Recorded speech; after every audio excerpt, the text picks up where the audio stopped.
I'm going to turn our program on. Sounds glorious. Look at all the hunky boys. Not people, brains. Stop your grinning and drop your linen. Found them. Where's your pass? Screw your pass. Due to the recent events that have occurred, effective immediately, all classes are suspended until further notice.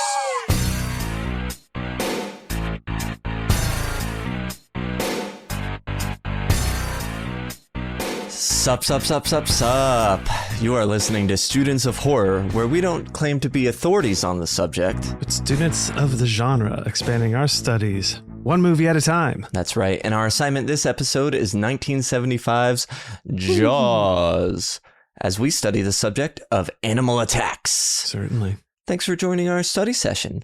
We're going to do a quick roll call. We got Sam, I'm the main host for tonight. That's me, I'm present. Brian, are you here? Present. Excellent. And Ross. Absent. Oh, once again. This guy hates school. We never should have changed to this theme. Yeah. Anywho, that's okay. He got us his ratings. He's having fun. He is at Weird Al right now, so he's having a great time. But more important than us, we're so excited to welcome back a guest that we interviewed on the show some time ago. He co-directed one of my favorite horror flicks of 2024. Ladies and gentlemen, everyone in between, Mitch Oliver, welcome back to the show. Hey, thanks for having me back, guys. Absolutely. Back when we had you on, we talked about our shared love for Jaws, and we were like, when we cover it, we'll have to have you on. Of course, back then, we thought it was going to be a lot sooner. Lots happened in our lives since then. I'm sure the same for you. But we knew we were finally going to cover it, so I wanted to reach out. I'm so glad it worked out that you were able to come back. Yeah, no, I appreciate you inviting me. I can't even remember what we necessarily spoke about on that interview in terms of Jaws, but it is my favorite movie of all time. The very white filmmaker of me to call Jaws my favorite. But yeah, no, I love this movie with all my heart, and everything around it, all the lore. We can talk about the book, we can talk about the impact this movie's had, and I think it far surpasses most horror films. And lots of people still say that it's not a horror film, and I think they can kick rocks. Well, it's interesting that you say that, because I never really thought about it as a horror film until we started doing this show. And I was like, oh shit, Jaws is a horror movie. People were scared to go in the water, blah, blah, blah. Cause I always, we'll talk about it, but yeah. I was more into it as an adventure film. It never scared me when I was a kid. I'll put it that way, except for one jump scare that I'm sure we know. We're going to get into it. But before we do that, we're going to take a moment to thank our study buddies whose generous support keeps us going strong for just $3 a month. And if you want to support us in other ways, you can subscribe, rate, review, comment, and share the show. Also jump into our free Discord, where you can hang out with us, other study buddies, and everyone in between, as Sam says. And link to all that show in the show description below. That's a horror bandwagon thing. Shout out. Now, with all students present and the study buddies avowed, it's time to crack open the goo book and officially begin tonight's meeting. And our exchange student welcomed. Oh, yeah. Give me that goo. I was never a good student. I was always very distracted, which on that topic, Brian, is that a Blair Witch Project poster behind you, or is that my soul to take? That is a Blair Witch Project. It's okay. Signed to, I went down to Florida specifically to visit Sam and Ross for a con because they were all there. Mm-hmm. But the cast was there. Yeah. Mm-hmm. Did you meet Eduardo? Yeah, he was there too. Yeah. Mm-hmm. So that was cool. Yeah, I was actually telling you guys something I haven't really shared a lot of that lots of people don't know, but I hosted a horror podcast for 7 years. Spent a long. Oh, really? Yeah, that's kind of how I got my into the film industry. And it's back when I was living in Saskatoon, Saskatchewan, Canada, there's no film industry there, or very, very little. Didn't even have a lot of friends who loved horror. So I was a plumber at the time. I kind of committed to having one night a week where I got a couple of my buddies together and we talk horror movies. It kept my love alive. Mm-hmm. It kept my dream alive of wanting to be a filmmaker. And through that process, I honestly have that podcast to thank for my career and where I'm at now. I used it as a platform to interview Eduardo Sanchez. Nice. So he was a big influence on me when I was doing my first short film. So yeah, I don't know. I love horror podcasts. I've been listening to your guys' show. I love the rebrand. I think it's a solid direction. Thank you. Appreciate it. Yeah. I told you I'd glaze you, so I just have to. Yeah. Appreciate it. Is it still up anywhere on any platforms? Not. And it wasn't even, I wasn't even like, we weren't meaning to just delete it, but it was on Podbean. And like when you like stop paying your Podbean subscription, everything just goes away. Good to know. And good to know. I'm sure that's where we're hosted. Yeah. At some point, myself and like my old co-host Boozy, I'm sure we will find a way to put some of those episodes out. Cause nice. Like we were in the 300s for episodes. So kept us sane during COVID. And like I said, it kept me motivated. Yeah, that's so cool. I love hearing that's kept the dream alive and all that stuff. That's fantastic. Yeah, and now you're just seeing like it's like podcasters, YouTubers, all these people they're the next wave of horror creators. Oh man. And studios are jumping at them now after the success of Backrooms and Obsession. Yeah, my goodness. Yeah, we're fighting off the studios. Yeah. Oh yeah. Personally, constantly. Yeah. That undertone was going to be us, but then we said no. It got complicated. Cool. Logline. When a massive killer shark unleashes chaos on a beach community off Long Island, it's up to the local police chief, a marine biologist, and an old seafarer to hunt the beast down. It's great. Sounds like a fun little adventure. But yeah, like you said, I kind of agree about. I could see it as a horror movie now, but I never really thought of it as like. Along the likes of like other things that I like was like that's horror, Alien or whatever, something like that. Sure. But I totally understand it. And I feel that way with a lot of, I think, animal attack movies in general, which are definitely considered horror, but there is almost sometimes depending on the film, I guess, but a more adventurous nature. That's the thing about them too, though, is like I can understand not thinking the Jaws is a horror film, but my stance on it is more so like, people have tended to act like as if horror is a lesser genre or a lesser art form, and just because it's so well executed and it does have mass appeal. Like every single person on earth went and saw this movie, right? But like it has all the ingredients. Like it's got all the Hitchcockian techniques that Spielberg was obsessed with, and it's without a doubt scary at times. Like it's intense. And I know so many people who were scared of the water growing up, and this was like 20 years after the movie came out. You know what I mean? Yeah. It definitely has that after effect of it. Like a lot of the scary movies, you can be like watching the movie for an hour and a half, 2 hours and be scared then, but not think about it too much afterwards. You're thinking about this afterwards if you go to an open body of water, and that just would really affect you. I mean, obviously Sam and I grew up right on the water too, pretty much. So that was always thought about, I think. And I think that was part of it for me, is when I saw it, it was like, my mom was like, no, you don't need to be scared of the water. And I had been going to the beach already my whole life. I was still young whenever I saw this, however old I was. I know I was still in elementary school. But in general, a lot of creature features, I just didn't think of as horror. I thought horror was like something like a slasher movie or like The Exorcist or something like that. Ghosts. Another movie that people like Freakin' himself says that The Exorcist isn't a horror film, and that's ludicrous. That's insane. It's insane. That's a crazy one. Yeah. That one's harder to defend than Jaws as not a horror film. Right. Because I know Spielberg has said he's yet to make a horror film. Yeah. Which he's done it several times. Like his War of the Worlds is horrifying.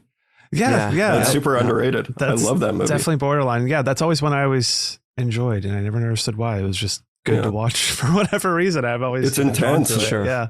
I remember, you're going to I think it would have been like 11 or 12 when I saw it in the theater, and you're thinking it's like a Tom Cruise epic. And then I'm seeing these aliens sucking blood out of people and spraying the blood everywhere to harvest the earth. I was like, this is fucking metal as shit. Yeah, I thought it was done really well. And that's where I learned what a solenoid was.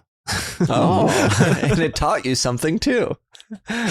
Oh, yeah. Okay, so taglines. We got a lot for this one. We'll kick it off with Amity Island had everything. Clear skies, gentle surf, warm water. People flock there every summer. It was the perfect feeding ground. It's a little wordy for sure. I think maybe if you do Amity Island had everything, it was the perfect feeding ground or something like that. Just tighten it up. Right. Or people flock there every summer. It was the perfect feeding ground. Exactly. Just take one of those. We don't need all the things. Descriptors. Yeah, definitely. Yeah. Absolutely. This one I know was on I believe the original poster. The nation's #1 best-selling novel is now the year's most terrifying movie. And that makes sense if it's like of the time to try to sell it. Yeah. And it came out not long after, just like a year after the book came out or something. I know when my grandmother saw it, like it's she hates horror movies. And so like she's still kicking and she's in her 90s. It was hilarious showing her the rough cut of Lowlifes because like I just did not want like I also grew up playing in metal bands. Mm-hmm. Sure, so, like, yeah. It's like I appreciate my family support, but this isn't for you. Like this isn't. I completely understand. Yeah, but then, but my nana, she saw Jaws as a kid, and like she still till this day has not gone out on the ocean because of it. Like she's petrified of water because of this movie. I knew kids like that growing up. My wife already doesn't like it. She's a Floridian, already doesn't like going like out in the water, especially if you can't see like down. Mm-hmm. And so she won't watch this movie. Like I don't think she's ever seen it. I was like, hey, this might be a good chance for you to watch it. And she's like, no, I'm not doing it. She hates great whites too. I'm like, you don't have a great white tattooed on my thigh, right? I'm just going to pretend that doesn't exist. Hey, look, there you go. Great. Got Jaws tattoo on my forearm. Sick. Yeah, mine is my dad kept saying he was going to get a shark tattoo. Knew it wasn't ever going to happen. So I went and got one. I was like, well, what kind of shark? I'm going to get a great white because of Jaws. Like, love that. Of course. Yeah, I got this one. It's got Quint operating the inside. Like with sick. mechanics. Yeah, that's cool. But, I see that. And like I love it. It's my favorite tattoo I have. But the artist, he's supposed to be holding binoculars, but it does look like he's jacking himself off. Yeah, it's a good conversation starter. Yeah, no doubt. I mean, Quint would probably do both in there, right? For sure. Here's to swimming with bow-legged women. On the 4th of July, fishing season will open on you. If you forgot what terror was like, it's back. I'm assuming that's a re-release. It's got to be. Say, or Jaws 2 yeah. got mixed in here. But. That's a hilarious tagline. Right. Yeah. Oh, and then this would probably be, see what you missed the first time after you closed your eyes. That's fun. Yeah. Or maybe it was just they kept adding them because it had such a long theatrical release that they're like, let's put a new tagline out. Just change it up every 3 weeks. Get them to come back.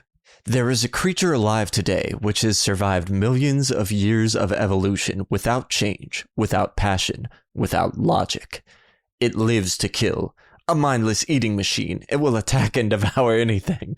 Try to imagine meeting the devil with jaws. That's ridiculous. Whew, that's a long one. I think if you just had try to imagine meeting the devil with jaws. Yeah. You like that? It sounds silly to me. Yeah.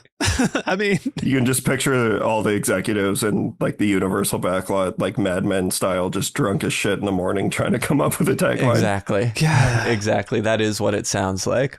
It's so, well, I forget what the last one was. It Alien? Was it Prometheus that had like 25 different taglines listed on IMDb? It was something ridiculous. Yes. It was the Prometheus most we've ever seen. On absurd amount. Yeah. This one's still a lot. There's a great white man-eating shark hanging around these parts. Right. When the beaches open this summer, you will be taken. She was the first. Who will be next? I don't like that one either. I mean, me neither. This one I like. Do you like fish? Well, he likes you too. Talk about being a goofy one. Yeah, that's silly. It's so silly. Yeah, I like it for its silliness, not as a genuine tagline. It's more of like a Finding Nemo. Yes. Yeah, right. Finding Jaws. If you want to survive fishing season, don't go in the water. Game with fishing season. I feel like there's been a few fishing season type things. They really wanted to play on that, it seems like. They never really found a good one. See it before you go swimming. That's just good advice, I think. Yeah. It's like you said, a lot of people did not want to go after this, and you'll never go in the water again. That, I think, is actually my favorite. And it's been used and retooled so many times. Like it does what Jaws did to the water. It does for hiking what Jaws did to the water or whatever. Right. Sure. Yes. Right. All the Exactly. time. Exactly. I think I saw one where it's like, yeah, for that Adam Green Frozen movie, it's like it does for chairlifts what Jaws did for the water. It's so fucking stupid. I love that. This movie was directed by Steven Spielberg, heard of him, and written by Peter Benchley and Carl Gottlieb. Peter Benchley actually did like 3 drafts of this movie that weren't really loved, and Carl Gottlieb ended up doing like revisions of that. And then watching that Jaws at 50, a bunch of people chimed in for all sorts of different parts of the script for this. Okay. Spielberg obviously has done quite a bit, not too much horror per se. But you could count things like Jurassic Park, War of the Worlds we mentioned, Duel, maybe Disclosure Day. I haven't seen Disclosure Day, but That's haven't not either. Disclosure Day thing. either. Yeah. But it says it's a sci-fi thriller, so I was like, maybe. Yeah. I don't The know. BFG, the big fucking guy, that could be horror. Oh, was that Spielberg? Yeah, I still have never seen Sure. it. But, It's giants that eat people, Yeah. except for the one that I've read the book. Yeah. And Peter Benchley wrote the book and adapted the screenplay. He also wrote Jaws 2. It seems like you might be able to count The Deep and The Island if you like to cast a wide net for horror like we do. That's right. I'm not familiar with either, but I just read about him a little. I was like, I think those could probably count. Yeah. Some of our key players in the film are, we have Roy Scheider as Chief Brody.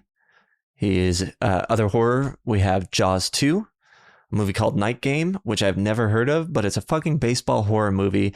And the poster has a hook going through a baseball on the cover, so I have to see it now. Yeah. Sam, Sam and I attempted one time to write a slasher horror movie called The Umpire, Yeah, about a horror killer comedy. umpire for baseball. yeah, revisit it. Yeah. Get it done. yeah, we should now. Now's the time. Yeah. He was in Dracula 2 Ascension and Dracula 3 Legacy, and a few more horror movies that I had never heard of, so I've decided aren't worth mentioning. Of course, I remember watching him on the, Seagate DSV or something like that. There was a TV show with him and Jonathan Brandis. That's what I was going to. Yeah. I know the show. Yeah, like an underwater ship thing or base. We also have Robert Shaw as Quint. Horror movies, he was in A Reflection of Fear and that Peter Benchley movie we mentioned, The Deep. And of course, Richard Dreyfuss as Hooper, who is in Piranha 3D, The Sentinel, and something called Into the Deep, which is a shark movie from 2025 with a 1.7 rating on Letterboxd. It is rough. So, yeah. It is rough. He must have been hard up. I was going to say, yeah, late stage Dreyfus. I didn't realize he'd be in another. But I mean, yeah, he's probably like, I'll touch a shark thing now. And Sure, at this age, Why yeah. not? There's a It's a paycheck. shark con. There's a shark con in Tampa every year, and during the 50th anniversary, they had a bunch of people there, and he was there for that. Okay. I unfortunately missed it, but Sure. We also have Lorraine Gary as Ellen Brody, was in Jaws 2, Jaws the Revenge, and Prowler in the Heart. Murray Hamilton as Mayor Vaughn was in Jaws 2, Seconds, The Amityville Horror, and something called Hysterical. Carl Gottlieb as Meadows has no other horror credits other than writing on this, Jaws 2 and Jaws 3D. And finally, Jeffrey Kramer as Hendrix was Jaws 2. So a lot of them coming back for Jaws 2, Halloween 2, and The Burbs. and many other actors, of course. But I felt like that covered the core, so that's all we're talking about. Thank you, Sam. Who is the horror forward? First up, we're talking about what subgenres does Jaws fit into. We got Animal Attack, of course. I put adventure as well, because that's kind of how I always looked at it. As a kid, I was always most excited for when they're out on the boat, the three of them, and you get the adventure music and the shark chase and all the stuff. Sure. I always considered the rest of it the beginning, which is funny because it's like an hour and 15 minutes of the movie. Yeah. But and then I also put thriller. I feel like there's a thriller aspect to it. Certainly. Yeah. If they would have went the direction of the book, it could have been erotica. Oh yeah, for sure. I keep hearing about this. Jaws could have taken on more than one meaning. And I'm sure we'll get there. Yeah. You could have seen Richard Dreyfuss doing the dirty. Something everyone wants to see. Yeah, to spoil one of our IMDb's, like, was it like Dreyfuss's character supposed to have an affair with he does extensively. Yeah, Brody is like they have sort of a fractured relationship with his wife. Interesting. And this young hotshot marine biologist comes and she's kind of attracted to him. He's kind of giving her attention. Weird. So she like almost kind of seduces him and like meets him up at hotels and stuff. And then when they're on the boat, Brody kind of has figured it out, but it's not said that. So there's this underlying tension between the two of them. It's a huge driving force for Brody to get on the boat too, because he's so demasculated in it. Like he's kind of a cuck, and he's like, he's being outmanned by Hooper. Yeah. And so I do like those themes. I like the book a lot, but the movie is far superior. But that whole subplot, it just would not have worked, especially with this cast of characters. No, and you'd almost need to do like a limited series or something to really do it that way. Sure. It'd be far too hard to do it as a movie. Yeah, I feel like it would just pad the movie or push it too full. It's already 2 hours and it feels like it's already pretty full of what needs to be in there. Absolutely. Yeah. Another thing, there's like, the mayor is kind of 3 characters combined into one almost. Okay. Sure. Although Meadows is still in it. Yeah. There's a lot of that type of thing. Do you have any trigger warnings for this assignment? I mean, child Can't death. think of anything outside of that. Child death. A wicked child death. I can't really think of it. Watching it. I was gonna say outside of the usual horror fare, because I mean, what's funny, I was younger than Alex Kittner when I saw this, but watching it now, I'm like, God damn! Like if I saw a child death like that in the beginning of a movie now, I would like, whoa, they really went there. Yeah, no, there's a lot more like gushing of blood, and obviously it's so red in this that it really shows. But I forgot how much gushing. Anything else? But anything besides that? That Miss Kittner slap on Brody, it's like one of the best slaps in film history. I don't know, for any weak men. It's such a brutal slap. Is that still in here? Or did it get deleted? The slap info. Oh, I don't remember if I put it there. I read a lot but about slaps. There was definitely one in there. She really hit him. She was not a professional actor, like a lot of them, and they did like 17 takes, and she just kept slapping him over and over. One time she knocked his glasses off. And you'd think slapping a cop would get you arrested, but I guess if you're a grieving widow, you can get away with it. Yeah. Do you think this movie would please a gore hound? No. I'm gonna say no. It's got its moments, but there's blood in it. But would it please them? No. I'm happy it wouldn't. Yeah, right. Yeah, same. It doesn't need it would more. change the tone a lot. And finally, is this a horror 101 movie or an advanced upper level class? And I think we could probably all agree this is horror 101. Like 101, baby. This is a great barometer for someone young too, getting into, if they like this or enticed by what, the nature of all of it, they might be into horror. More advanced, quote unquote.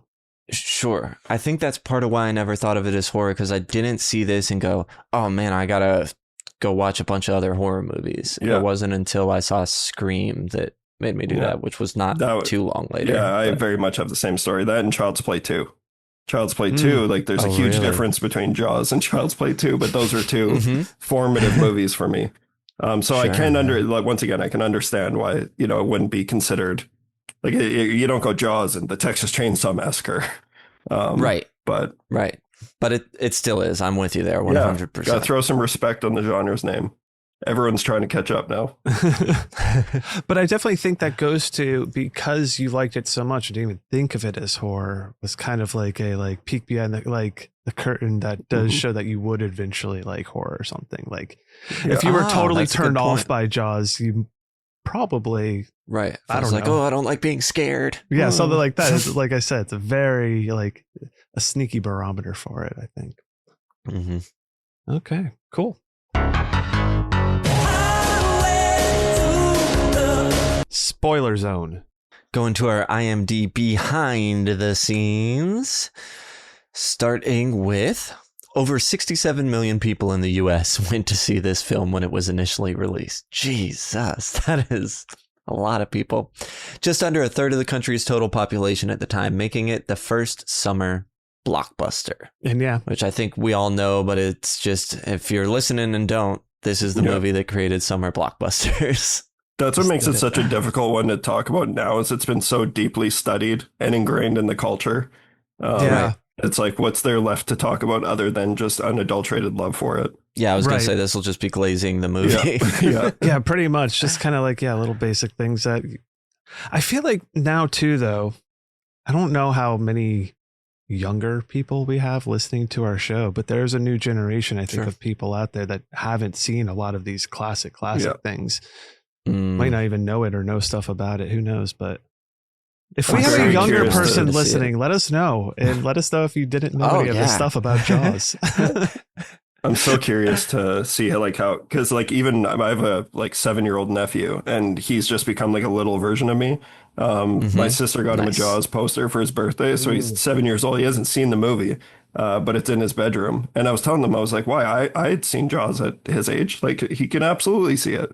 But I'd love to watch someone's reaction, not necessarily even 7, like someone 20 years old who's never seen Jaws, Right. Sure. Yeah. So my son is 7 and he had asked to see it recently, I think, but he still just watches kid movies. He hasn't really seen many adult movies at all. So it's not that I don't necessarily think he can handle it. I'm just like, he hasn't really shown any interest in anything that's not animated or with Sonic the Hedgehog. You can't push it on him either.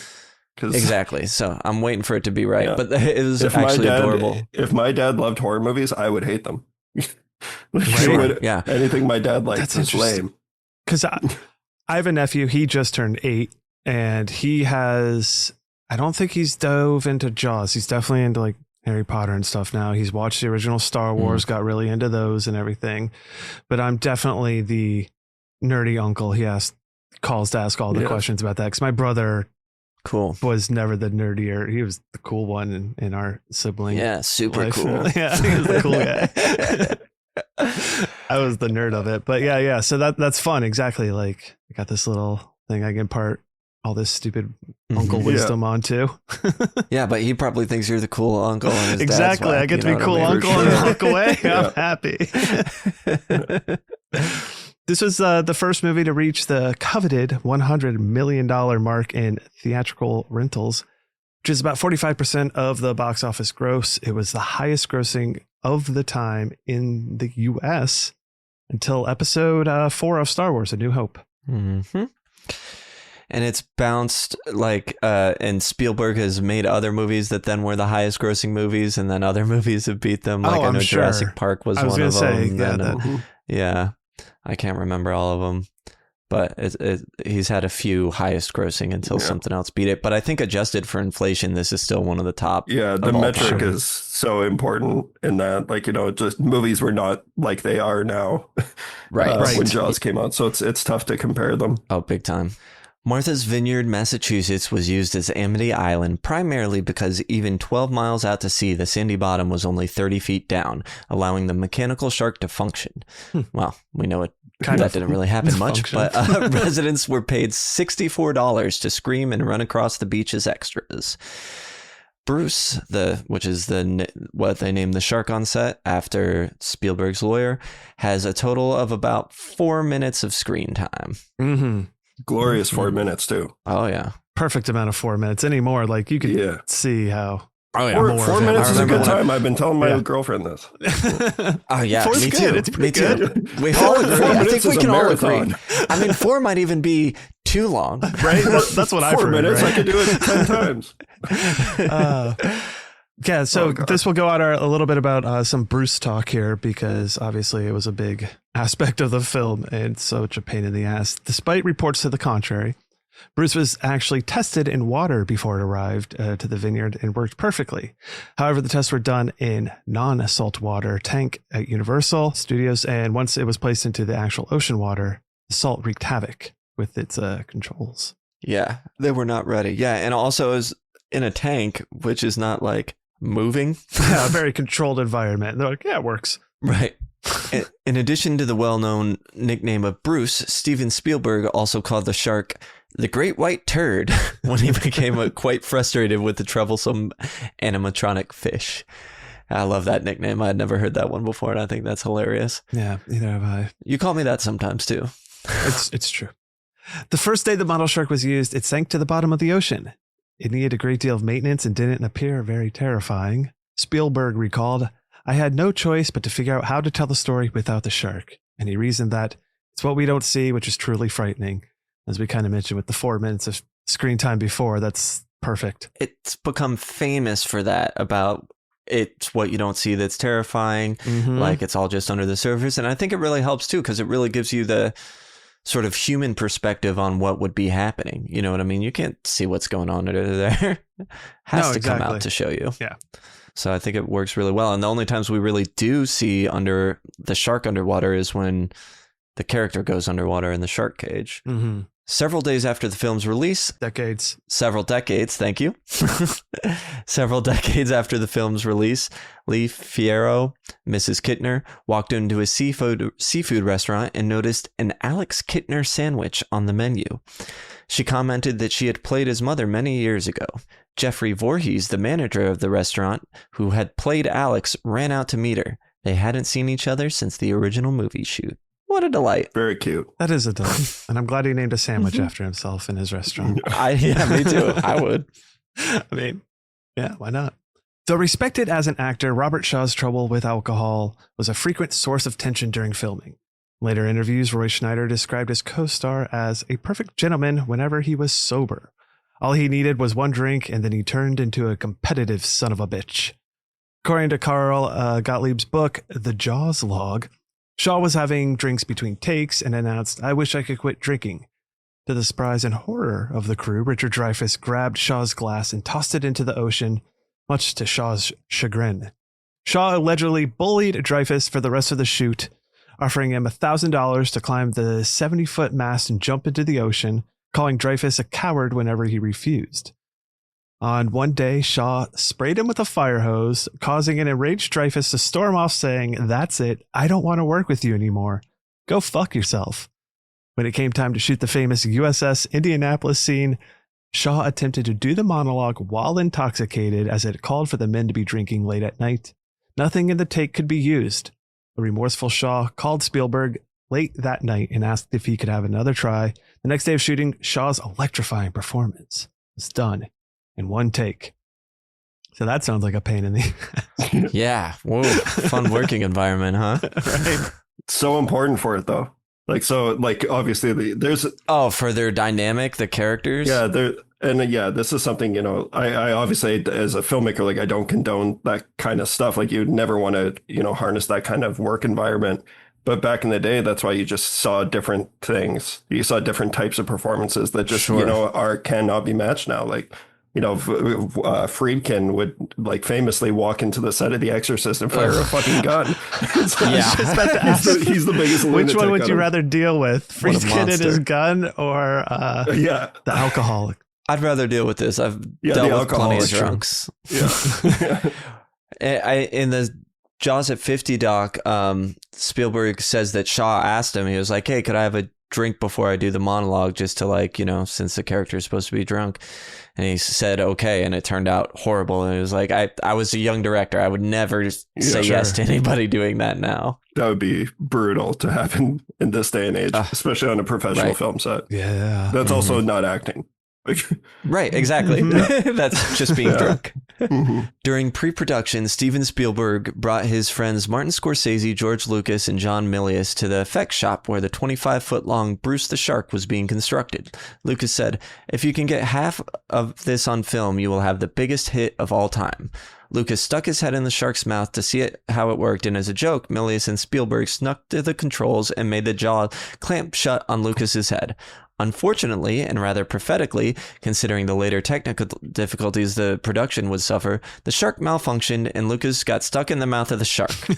When Spielberg and Milius were finally able to free him, the three men ran out of the workshop because, as Milius later said, "We knew we had broken something really expensive." That sounds like such a silly little caper. Yeah. Boys being boys. Yeah. Imagine them like sneaking around. I mean, it's that whole crop of like 70s directors that were like changing things. You For know sure. what I mean? Yeah. That's insane. An accident during filming caused the Orca to begin sinking. Spielberg began screaming over a bullhorn for the nearby safety boats to rescue the actors. John R. Carter, already up to his knees in water on the sinking Orca, held up his tape recorder over his head and screamed, "Fuck the actors, save the sound department." During the accident, the film camera was submerged, so its film, still submerged in seawater, was assumed to be ruined. However, it was realized that the developing solution is saline. The film was flown to New York lab, and technicians didn't lose any of it. Luckily enough. The one thing that went right. Right? Right, exactly.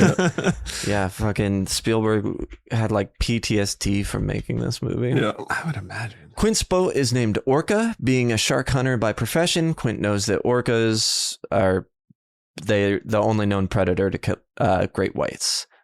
So I don't know if Quint knew that so much as the filmmakers or Right. Peter Benchley. I think it was probably called the Orca in the book. I can't remember. Yeah. But yeah, that is true. Killer whales kill great whites. They are Killer. orcas are wild, man. They're killers. They like, yeah. I mean, they like bully other like bigger whales and stuff. I can't remember which kind. They're fascinating. They're pricks. I thought I hated them, but I learned more about them. Now I'm kind of. They are pricks, but they're cool. Yeah, they're beautiful. I live in Vancouver, so it's like the home of the orcas. Like, oh, cool. Like, you know, have you ever seen one in the wild? And I've seen them while my friend got some jet skis after he went through a divorce. So That's what you do. we saw some orcas on the water. That sounds amazing. And like, yeah, they're terrifying, but I do think they're like the most gorgeous creatures ever. Mm-hmm. I can imagine. Yeah. Orca tattoo would be good. I can't, like, it's one of those things. If you live in Vancouver, that's if like living there, you can't do it. Yeah, you look like such a tourist. Quint's tale of the USS Indianapolis was conceived by playwright Howard Sackler, lengthened by screenwriter John Milius, and rewritten by Robert Shaw following a disagreement between screenwriters Peter Benchley and Carl Gottlieb. Shaw presented the text, and Benchley and Gottlieb agreed that this was exactly what was needed. Also, Milius, the version he wrote was like something like 12 or 13 pages long. So Shaw was like, yeah, I'm going to trim this way down. And he was a playwright. He was also a very talented writer of his own accord. I'll try to summarize this. Basically, the novel and film have been criticized for misrepresenting sharks. Shark populations in the eastern seaboard in North America dropped significantly after this. And both Benchley and Spielberg later regretted how Jaws ruined the reputation of sharks. Yeah. A little bit of remorse to that because of how effective it was. Praise to the filmmaking. Oh, people wanted to be Quint, you know, they were going out shark fishing. Yeah. It really did decimate the population for a while. But then in a weird way, also the love of the movie has kind of come around, and now there's like lots of shark conservation efforts and all these things. It's probably the whole reason we have Shark Week too, is, you know, for people Absolutely. to undo that damage. Mm-hmm. And it's like, obviously Spielberg wasn't like, I want to fucking kill every great white shark in the ocean. He's 20 years old just trying to make a great movie. But it is, it's devastating. It's very, very sad because they're gorgeous creatures, but I don't want to. Terrible. Mm-hmm. I don't know. I'm still scared of great white sharks. Like, I love them. How could you not be? But Yeah. exactly. I mean, I don't know how scared I am. I mean, I don't want to be in the water with one, but I would be on a boat next to one. I think that'd be super cool. Would you do one of the cage dives? Yeah. I mean, I'd have to learn to scuba first, but yes. Yeah.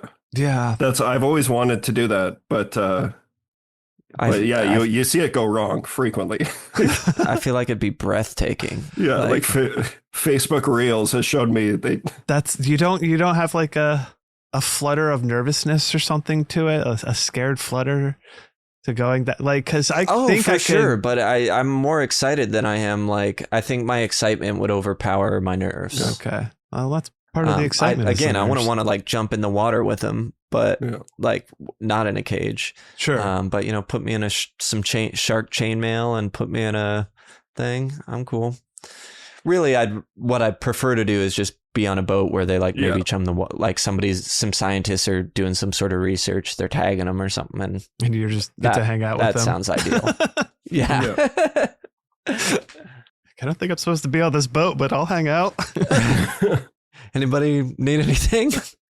All right. So yeah, I'm going to sum this one up as well. So Hooper's going in the cage in the movie, that's one of the few times we actually see any real shark footage of the shark kind of destroying the cage. And that was gotten by Rod and Valerie Taylor, who are Australian filmmakers who had already made some shark documentaries, and Spielberg reached out to them and was like, hey, can you get footage of this? He actually wanted Hooper to die at this part, but they couldn't get the sharks to do what they wanted. So based on that footage is how they had it decided to have him escape and go kind of swim and hide away. There's something about the dummy wasn't inside when they were recording on one of the shots or something, so you didn't get to see while the shark was attacking it. There was no Richard Dreyfuss inside of it, so so they had to change it. Sure. I also know they used like a smaller cage, so the shark looked bigger. Yeah. The way that they cut it with the smaller cage and how the shark's like doing like a barrel roll on top of it, it's like so convincing. I think till this day, like it's so expertly absolutely. Cut. The editor won an Oscar for this movie. Yeah. When Roy Schneider was trapped in the sinking orca, it took 75 takes to get the shot right. Schneider did not trust the special effects team to rescue him in case of an emergency, so he had axes and hatchets around the cabin just in case. So that's fun. That's fair. Yeah. I don't think there's anything wrong with that. So I included the first shark killed on the docks was actually a real shark killed in Florida, since there was not one big enough in Martha's Vineyard.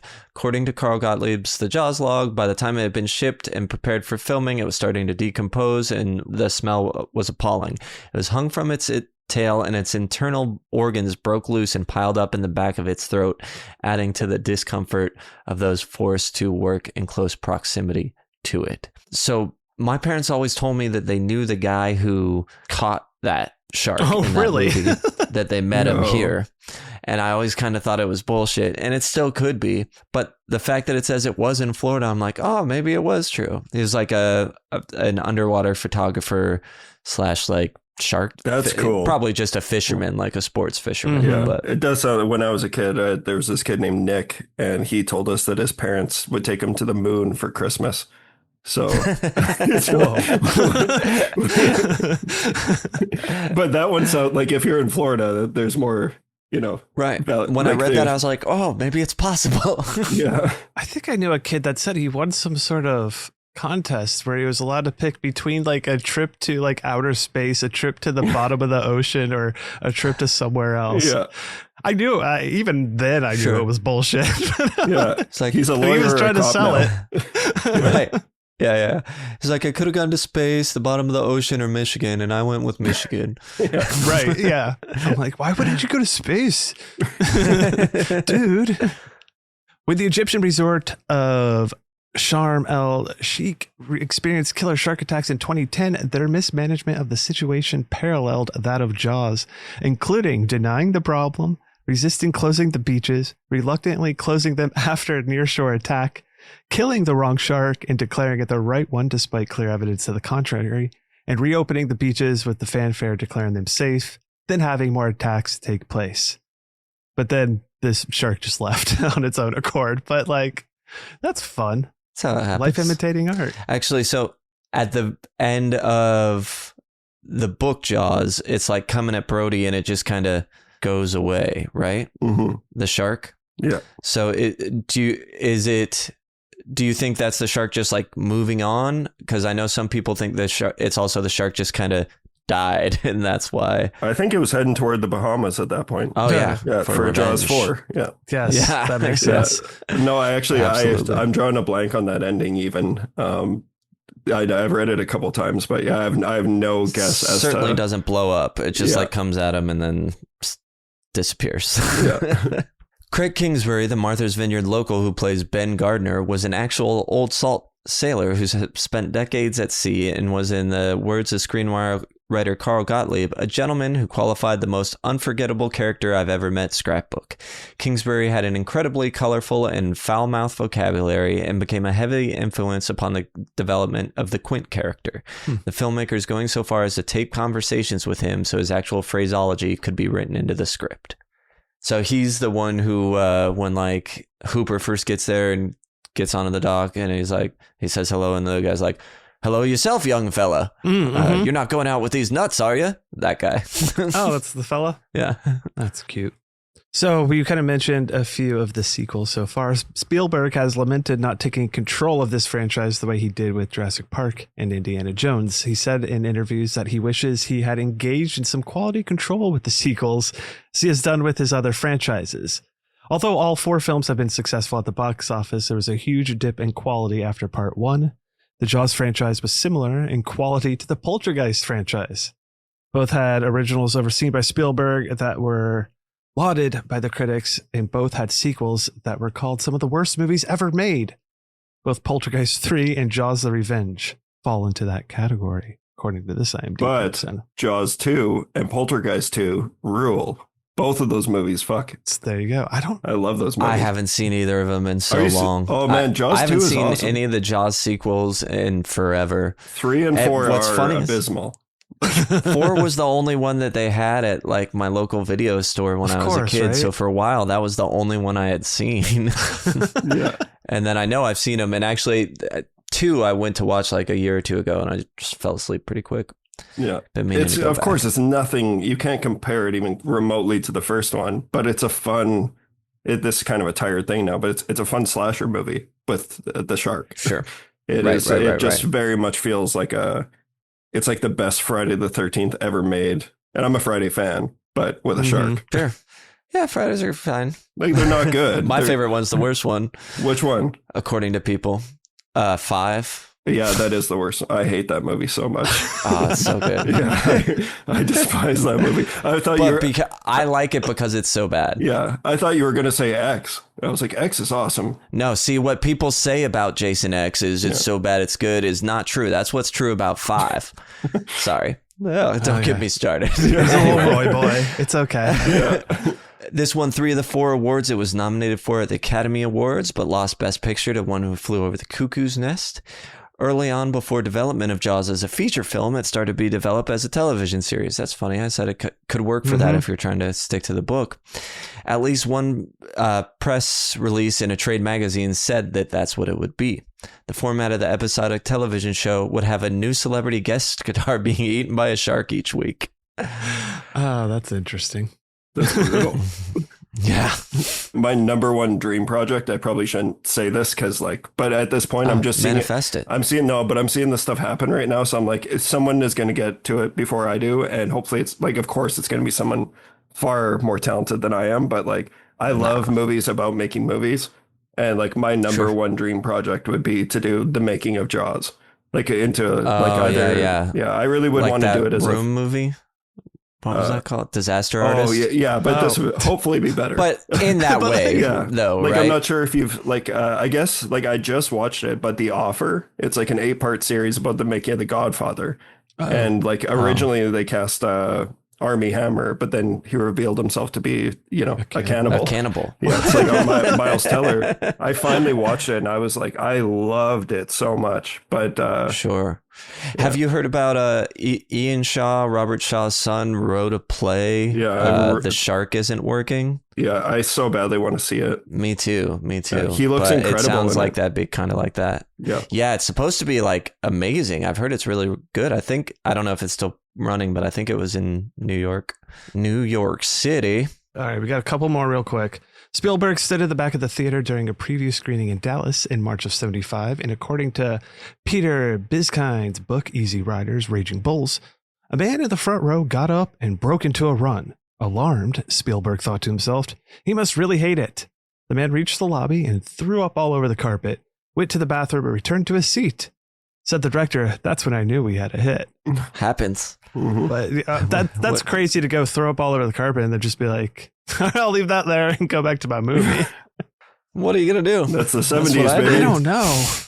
I mean, I threw up in the theater and I guess I went to the bathroom and then came back. But I didn't yourself up a little. I don't know. Clean it up. Yeah. What were you seeing? Blade. During the bloodbath scene. Really? I mean, I was a child, but yeah. I thought you might have just like been sick and that's just like a coincidence, but it actually bothered you? No, I played it off that way. Yeah. I think it might have been, it was a combination of all the blood and like a buildup of anxiety. That's what I really remember is like that now that I know what, a panic attack feels like. I think it was a combination for sure. But yeah, totally. And forever, I didn't admit that was why. I was like, oh no, I ate something bad or whatever because I was with a friend. Only Best Picture nominee of 1976 to not be nominated for Best Director. And that's very rare in general for a Best Picture not to also get Best Director. But everybody had heard about what a disaster making the movie was, so they didn't want to give Spielberg credit for it. That's so fucked up. Right? You Like he, of course, deserved it. For overcoming all that. And then you get this? You would think. So the editor won a Oscar, and they thought Spielberg was kind of like, everybody thinks she saved the movie, so he ended up not working with her again, to not because he disliked her, but to try and prove himself.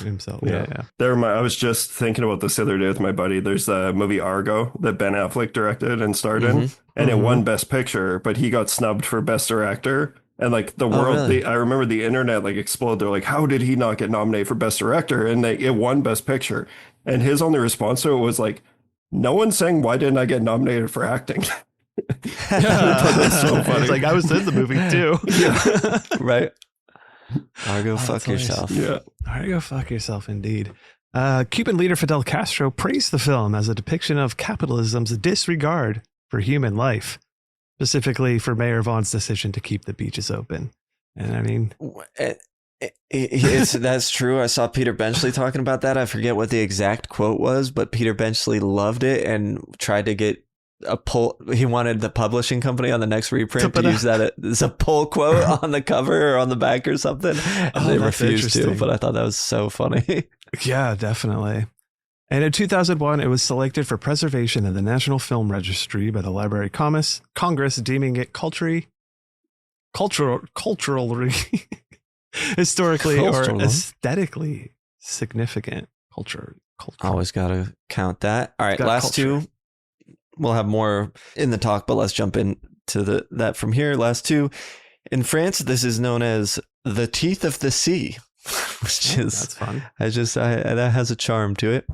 You would like that. And Quint asked for $10,000 to catch and kill the shark. In today's money, that would be about $58,512. All right, time to actually talk about the movie. Yes, sir. Premise: what if a shark kept returning to the same beach to eat people or attack people? Because that's essentially the premise. That is not typical behavior of a shark. Yeah, what if a shark used the beach as its hunting grounds type of thing? Mm-hmm. Yeah. I mean, I think that concept worked for you because it works for me. It's really simple and to the point. Absolutely. Yeah. I'm like, I mean, I have a soft spot for animal attack films in general. So usually if it's what if animal attacks people, I'm like, yeah, let's check it out. Fantastic. All right, give us a quick recap, Sam. Yeah, I'm going to do a recap in case you haven't watched Jaws in a long time. In the New England beach town of Amity Island, a young woman goes for a late night swim when an unseen thing attacks her and pulls her under the water. Her partial remains wash up on shore, and the coroner concludes it was a shark attack. Amity Police Chief Martin Brody plans to close the beaches, but Mayor Larry Vaughn persuades him to reconsider because they're a beach town and they need it for the summer economy. Capitalism. The coroner, capitalism. The coroner, under pressure as well, says, yeah, you know what? I got it wrong. It was a boating accident. So Brody reluctantly says, okay, we'll keep it open. Right after that, a young boy gets attacked at the beach. The tourists haven't come yet. It's still all locals, but Alex Kittner is eaten by a shark. A $3,000 bounty is placed on the shark, causing a shark hunting frenzy. People come from all over to try and catch this shark. Quint, the local shark hunter, offers his services for $10,000. They're like, no, we're not doing that. Chief Brody calls in an oceanographer, young Matt Hooper, to see what's going on. He examines the girl's remains and is like, oh yeah, she was killed by a really big shark. Local fishermen catch a tiger shark. Vaughn declares the beach is safe, and skeptical Hooper dissects the shark that they caught and finds no human remains inside. Sharks have long digestive time, so without human remains, they know they got the wrong shark. Then they go get in Hooper's boat, go to find Ben Gardner. His boat has been sunk, and while he's underneath, he finds a shark's tooth and drops it when Gardner's head pops into view. That was the thing.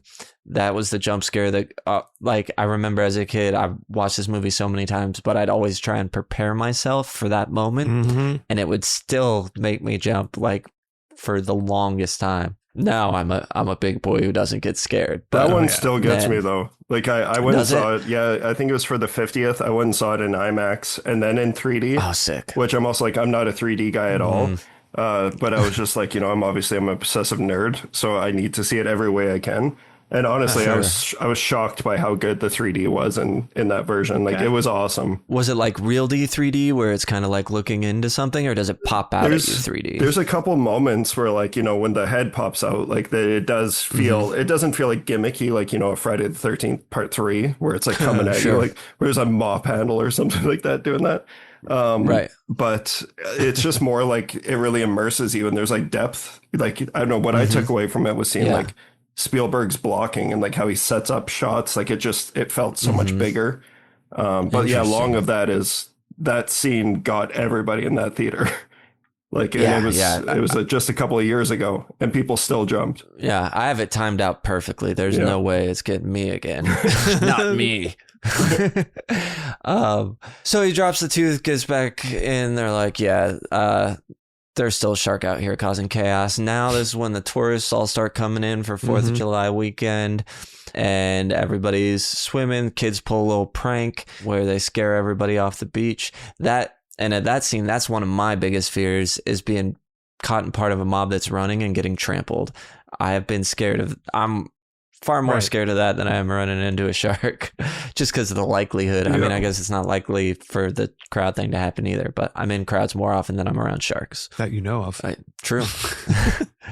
So the shark goes into the lagoon that's for the old ladies, and he knocks over some guy, some stuntman's boat, who has his leg bitten off. The kids who are on a sailboat, including Chief Brody's son, get knocked out of the water, but shark just goes right by him, heads on out, but gave Michael a good scare. Now Brody's like, you know what, we got to go catch this motherfucker. So we'll hire Quint to do it. They hire Quint. He's like, but you got to take me and Hooper with you, the oceanologist. They all go out on the Orca. Now they are throwing out chum, trying to catch the shark. They try and reel him in, breaks the line. Now they're shooting him with barrels. The barrels should keep him afloat, but it's such a strong shark, it can pull the barrels right back down. Then at night, they drunkenly exchange sort of war stories, so to speak, body scars. This is when we hear the story of the USS Indianapolis. Then they start singing a song, and the shark starts ramming the boat. That ramming has caused some engine problems. In the morning, Brody tries to call the Coast Guard, but Quint decides, no sir, I'm a Ahab type of fella, so he grabs the baseball bat, starts smashing on the radio. Now they're chasing the shark, harpoon it with another barrel. They try and tie it to the cleats, but the shark's so strong it's dragging them backwards, so they gotta take it off. But they're trying to drag it into the shallows, I think. But then the boat's taking on water. They can't keep going. Quint blew out the engine, so they're gonna take out Mr. Hooper's fancy equipment where he's got the shark dart and the shark cage and stuff. He goes into the water, doesn't work out. No. The cage gets broken. He's got to swim and hide. Then Jaws breaches the boat, slams on the back, breaks it down. Quint goes sliding into his mouth. And it's pretty bloodiest part of the movie. Then starts to take off, but no, he still wants to get Brody. So he's going after Brody. Brody gets a scuba tank, which we had learned is highly explosive, tosses it in the mouth, then climbs up the like crow's nest as it's sinking. He's got a rifle. He's saying, come on, show me the tank, show me the tank. And finally, after a few misses, he says, smile, you son of a... Boom, shoots it, boom. The shark pieces fly everywhere.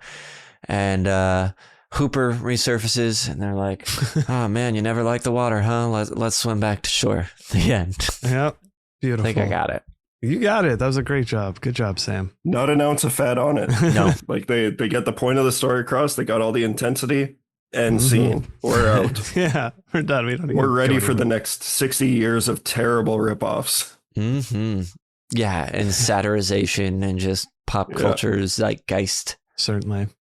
So thanks, Sam. We got the story. Let's talk a little bit about that opening, if that intro did enough to draw us in. And that is our initial attack of the water. So it's like we start with this little bonfire, little flirty, smiling back and forth. And then once the dude walks over there, she's like, great, let's go swimming. She's chasing after her. She takes her top off. He's like, oh, I'm definitely coming. Yeah, some of his dialogue is like hilarious through that moment. And then she gets in, and then we get that pull and back and forth of her. Apparently there was like 2 300-pound weights attached to Susan Lenny that were being tugged by 2 groups of crewmen on shore. One group would pull right, the other would pull left. And it took about 3 days to film the sequence of her. Yeah. And then Spielberg waterboarded her. Yeah, he actually waterboarded her to get the sound. And the when they record, I'm blanking on the name right now. The ADR. Thank you. When they recorded it later, it was for like her getting sucked under. They just like poured water into her face while she was looking upside down. And that moment too, I always, even as a kid, for some reason, the pulling back and forth, I always was like, that's not how it would happen. You know what I mean? Sure. But her screaming for help and then just silence and like you'd never even know, that is so perfect. And I also love when she first gets kind of tugged down a little and does her little like hyperventilating thing. So really sticks something I always thought there too is like, how did like Jaws like give her like a little gumming, not quite use his teeth to pull her down a little bit, like on the initial ones? Yeah, on the initial one, because it doesn't feel like she's like, so. If like I got bit at all, like I'd be like scream probably a little bit more than just be a little startled. You would think so. Yeah. Maybe he just knocked her. I felt like she just got, I've always read it as she like was knocked or something and could just like feel like something underneath her.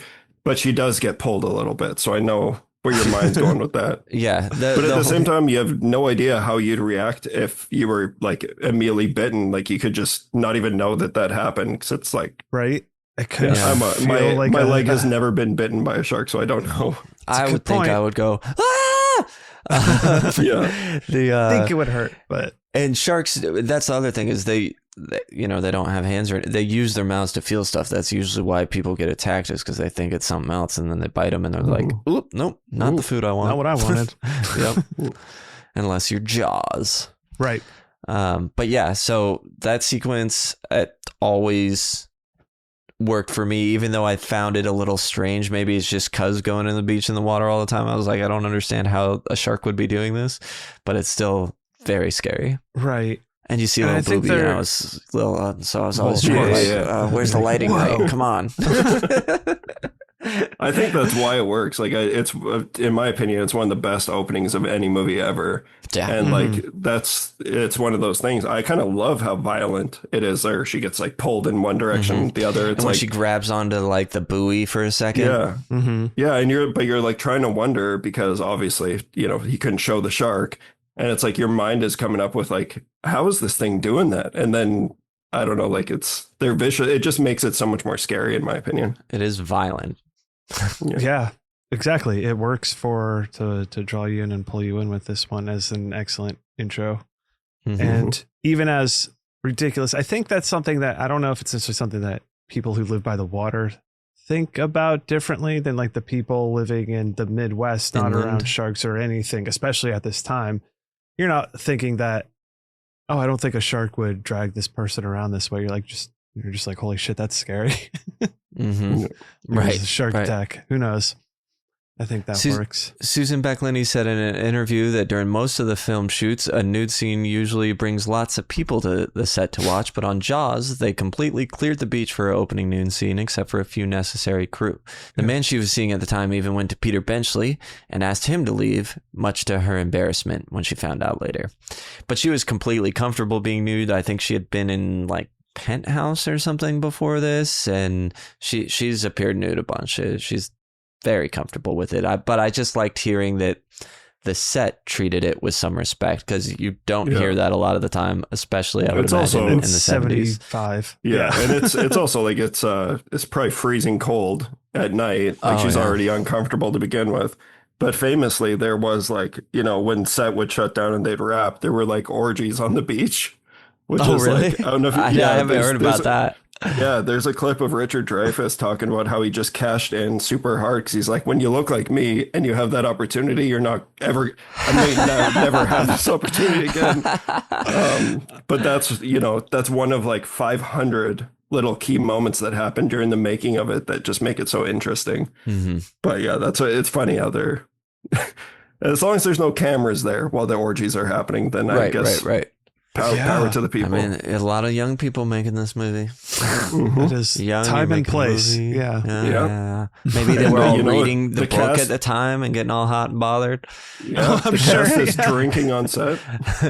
Right? Yeah, exactly. What's funny is that the guy, like the boyfriend or whoever is dragged out with her, he sells being drunk, and I bet you he wasn't slamming back schnapps like how Shaw was. No, yeah, and he was a local Martha's Vineyard guy. He had never even acted before. He was in the Jaws at 50 thing. He was like, "Look, I kept the sweater I wear in that scene." All right, let's start talking about some of the technical execution of the movie. We'll head to the AV lab, see what we got cooking, the filmmaking, the music, the camera work, the editing, the score, all that good stuff. Yeah. All the stuff. So I think everybody agrees it's kind of like a masterpiece, or most people do. Good movie. Yes. Watching it, we watched it again recently. Obviously, I've watched this a bunch growing up, and I think I probably haven't watched it in a couple of years now. But going back to it, and especially seeing in such a higher definition, it still looks really, really good. I mean, obviously, Bruce the shark is, a mechanical shark, and you can notice that suffers a little bit. But that's certainly now part of the charm of it. But but there's so many times where it doesn't look like a mechanical shark too. But it's the moment, when Bruce is hopping on the boat. We're gonna see some seams there, but like even when he pops out of the water when he's chumming, so good. Yeah, it looks so realistic. Looks amazing, and a lot of those, like when he's like underwater, like right near the boat, like swimming by them and stuff, is like real effective too. I think it looks amazing, and like you're like, God damn, that's a big shark. The first time I thought Spielberg knew how to shot it too. Yeah, the first time I thought of Blu-ray did a disservice was when I got this. I was so excited for the Blu-ray to come out. And during that scene when he eats Quinn, it was the first time I was ever like, that's not definition's great. A little too high. Yeah, I don't need this. Let's dumb it down a little bit. But and the music too, the John Williams score, the famous dun dun. He calls it like the thump thump, I think. I think I saw that. Dun. I remember growing up, like people were scared just of the music. It's the most iconic music like in film history. And also, in my opinion, like it's so funny how there's that dichotomy of the dun and like that's horrifying. But then why I feel like a lot of people feel like it's not a horror movie and it's like an adventure movie is when they're on the water. It's got this grand scale and it feels like we're like watching Indiana Jones or something like that. Yeah, the music when they're on the boat is very adventure music, for lack of a better term. Yeah. No, I agree. You know what? I wish we had more horror adventure movies. That's a subgenre I don't feel like there's a lot of. You would think this could have spawned into that more, but I don't think we got a lot of that. Like Indiana Jones could have gone a more horror route. Temple of Doom has it. Temple of Doom, which is, unpopular opinion. That's my favorite Indiana Jones movie. But obviously Raiders is the best, but Temple of Doom is the one where I'm like, fuck, this movie's nuts. My favorite's the other one, the third one. I blank on Crystal Skull. Yeah.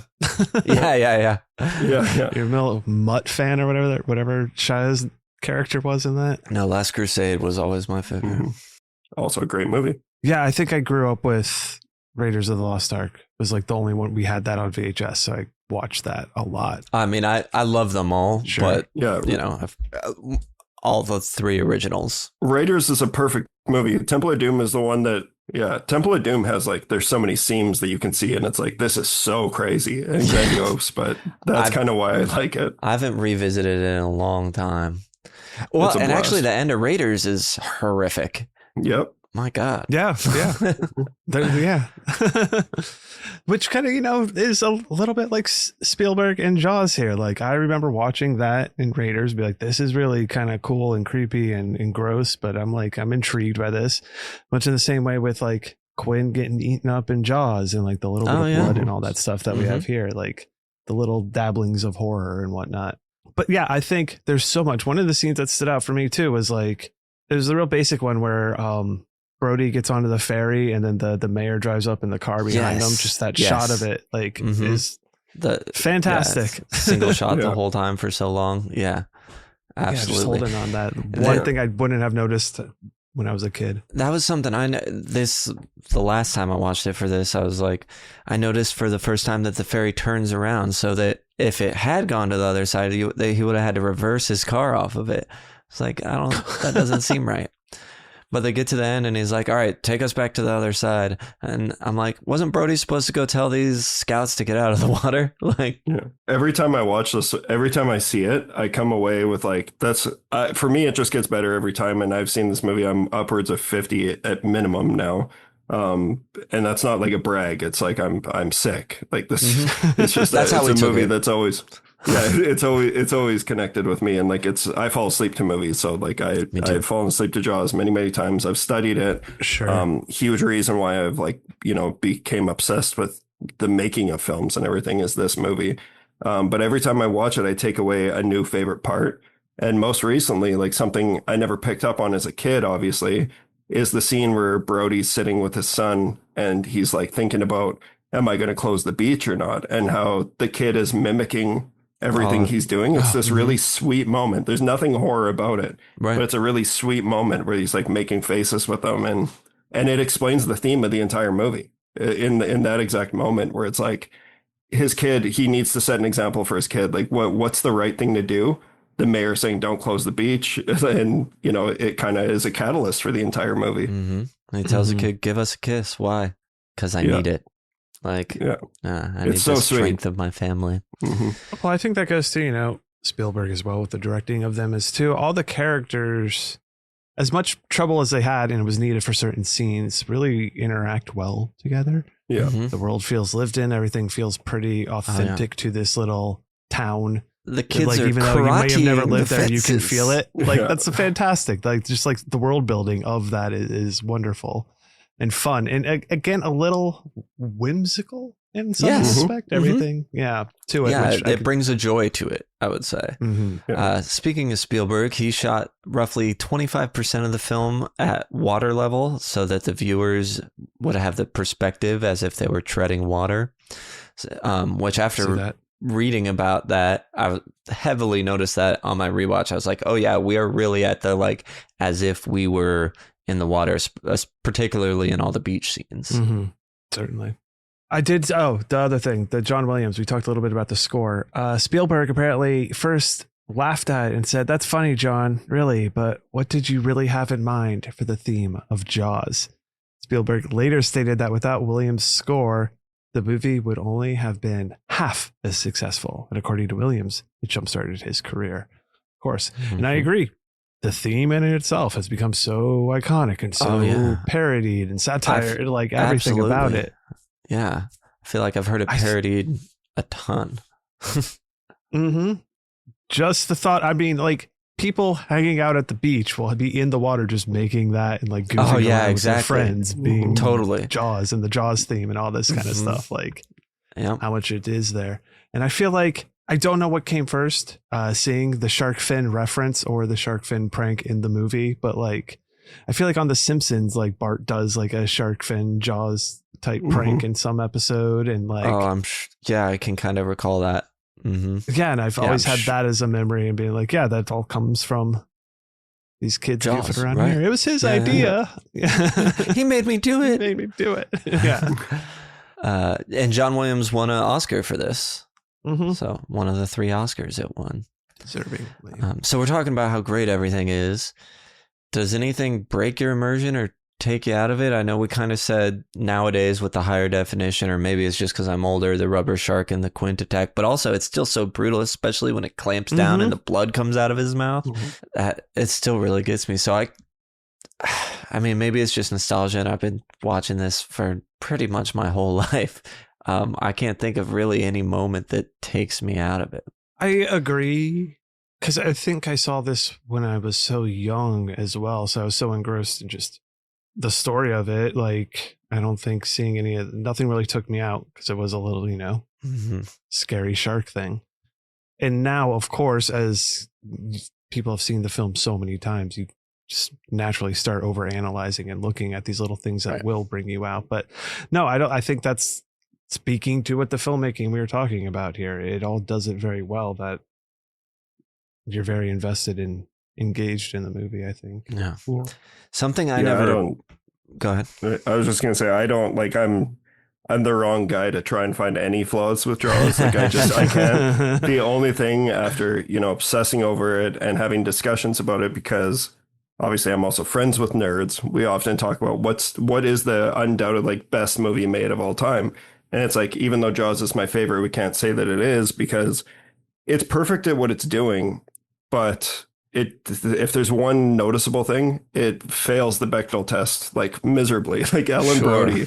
And so I can understand why, I have like one of my friend's wives, like she really didn't connect with it, and it kind of like took her out of it and annoyed her. And I'm like, I totally understand that, and I get it. And like, that is, a room for improvement in a different story. This story is perfect for me because it's also about, in my opinion, men and their pride. And like, none of this shit would happen if we had, a logical thinker in this. Like, the story doesn't exist that way. But that's like, if there's one thing that I can point out, it's that, there's really no female character that's there for any other reason than to be Brody's wife. Right.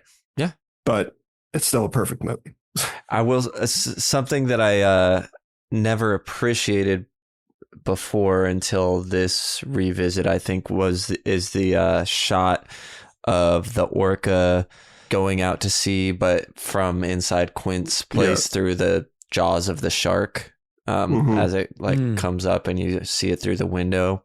It's just like such a beautiful shot. Shows you like what they're heading into as well. They're going into the jaws of the shark. It's very on the nose, but I really, really appreciated it this time around. Okay, moving on. Talking about characters, we just talked about how there's not really any strong female characters, certainly nothing that passes the Bechdel test. But how do we feel about our cast? I think even though she doesn't do much, I like her. She's great. She's awesome. Yeah, Ellen Brody. Yeah, she's such a sweetheart. And like, that's the other thing. I love that character, even though, it does add so much. Like, funnily enough, we just talked about Poltergeist, but those are 2 early horror, movies, whatever you want to call them, where you're seeing characters actually just be real and adults. And like, the whole, like, you want to get drunk and fool around thing. I think it adds so much to characters and us like liking them, much like in Poltergeist. You never saw, especially at that time, like Craig T. Nelson and his wife smoking a joint. Right. Yeah. Just being like human. Yeah. To me, that like, it goes such a long way. I love her moment too, after Brody yells at Michael to get out of the boat, and she's like, "Oh, like I don't think I'll ever go in the water again after what happened." He's like, "Don't say that. I don't want that." And then she opens the book and sees the shark attacking the boat, and she's like, "Michael, you heard your father. Get out of the water now." But yeah, she's fantastic. And then of course, Quint is like one of the all-time characters. Character in the sense that like if you knew the guy, you'd be like, oh yeah, he's a real character. Right. He almost feels very Florida man, like a very, in a way, yeah. Like especially because again, we grew up in and around that area. I feel like I knew or knew of or saw a lot of this type of person hanging around. Oh yeah. The only thing you'd change is the accent. Right. Yeah. I come from a trades background, so even if it's not by the water, Sure. I know those people. Yeah, I know those rough around the edges, male dominant types. But he's also have such like a colorful use of language as well. It's not just the sort of blue collar working man thing. It's also the flowery language. You love him. Like there's nothing about him that's like, oh, this guy's fucking backwards and where he's repulsive to watch. Like he grinds Hooper's gears, but there's nothing like hateable about him. Right. Yes, exactly. Well, yeah. And Hooper's a fucking nerd. Come on. He's such a nerd. Yeah. That's why I feel like those three, like obviously I might be getting a bit ahead of myself here, but those three characters, if you put them together, it's like every male flaw and like like if you make them like a Megazord for like Transformers or something, it's like you have, Brody is the family man, kind of deals with masculinity. Like he doesn't have a strong masculine side, or he questions himself. Then you got Hooper, who's like the intelligence, and he's got all the background of like research. And then you got Quint, who's just like, he's all brawn. He's all brawn. Strong, he's man. all confident. Yeah, he's confidence. And together, it's like, now they have this impossible situation to deal with. How does it work out? Yeah. And the masculine side gets eaten. It sure does. That's true. Yeah. So least maybe it's a good thing I'm a say. pussy dad. Ha! Right? See? Watch Jaws.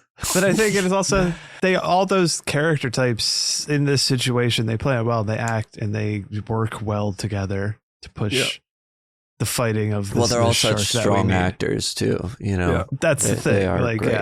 they all do really well with that. And so I think the competitiveness that ended up happening behind the scenes, like obviously was too much, but I think you'd have that anyway with three strong actors who are like, you're trying to bring their all and not necessarily be shown. You don't want to be shown up by somebody, but you don't want to do too much either. It's a delicate balance. One of them's drunk. Yeah, one of them's drunk. Oh, one of the things I did think of, sort of breaking immersion thing for the first time, I was like, when Quint scratches his nails on the chalkboard and there's the shark drawn on there with like a person in his mouth, I'm like, who drew that? Why would anybody do that right now? Like, you're here because a kid was just eaten. Well, maybe there was a kid in the room that they needed to go do something, so you drew a little shark.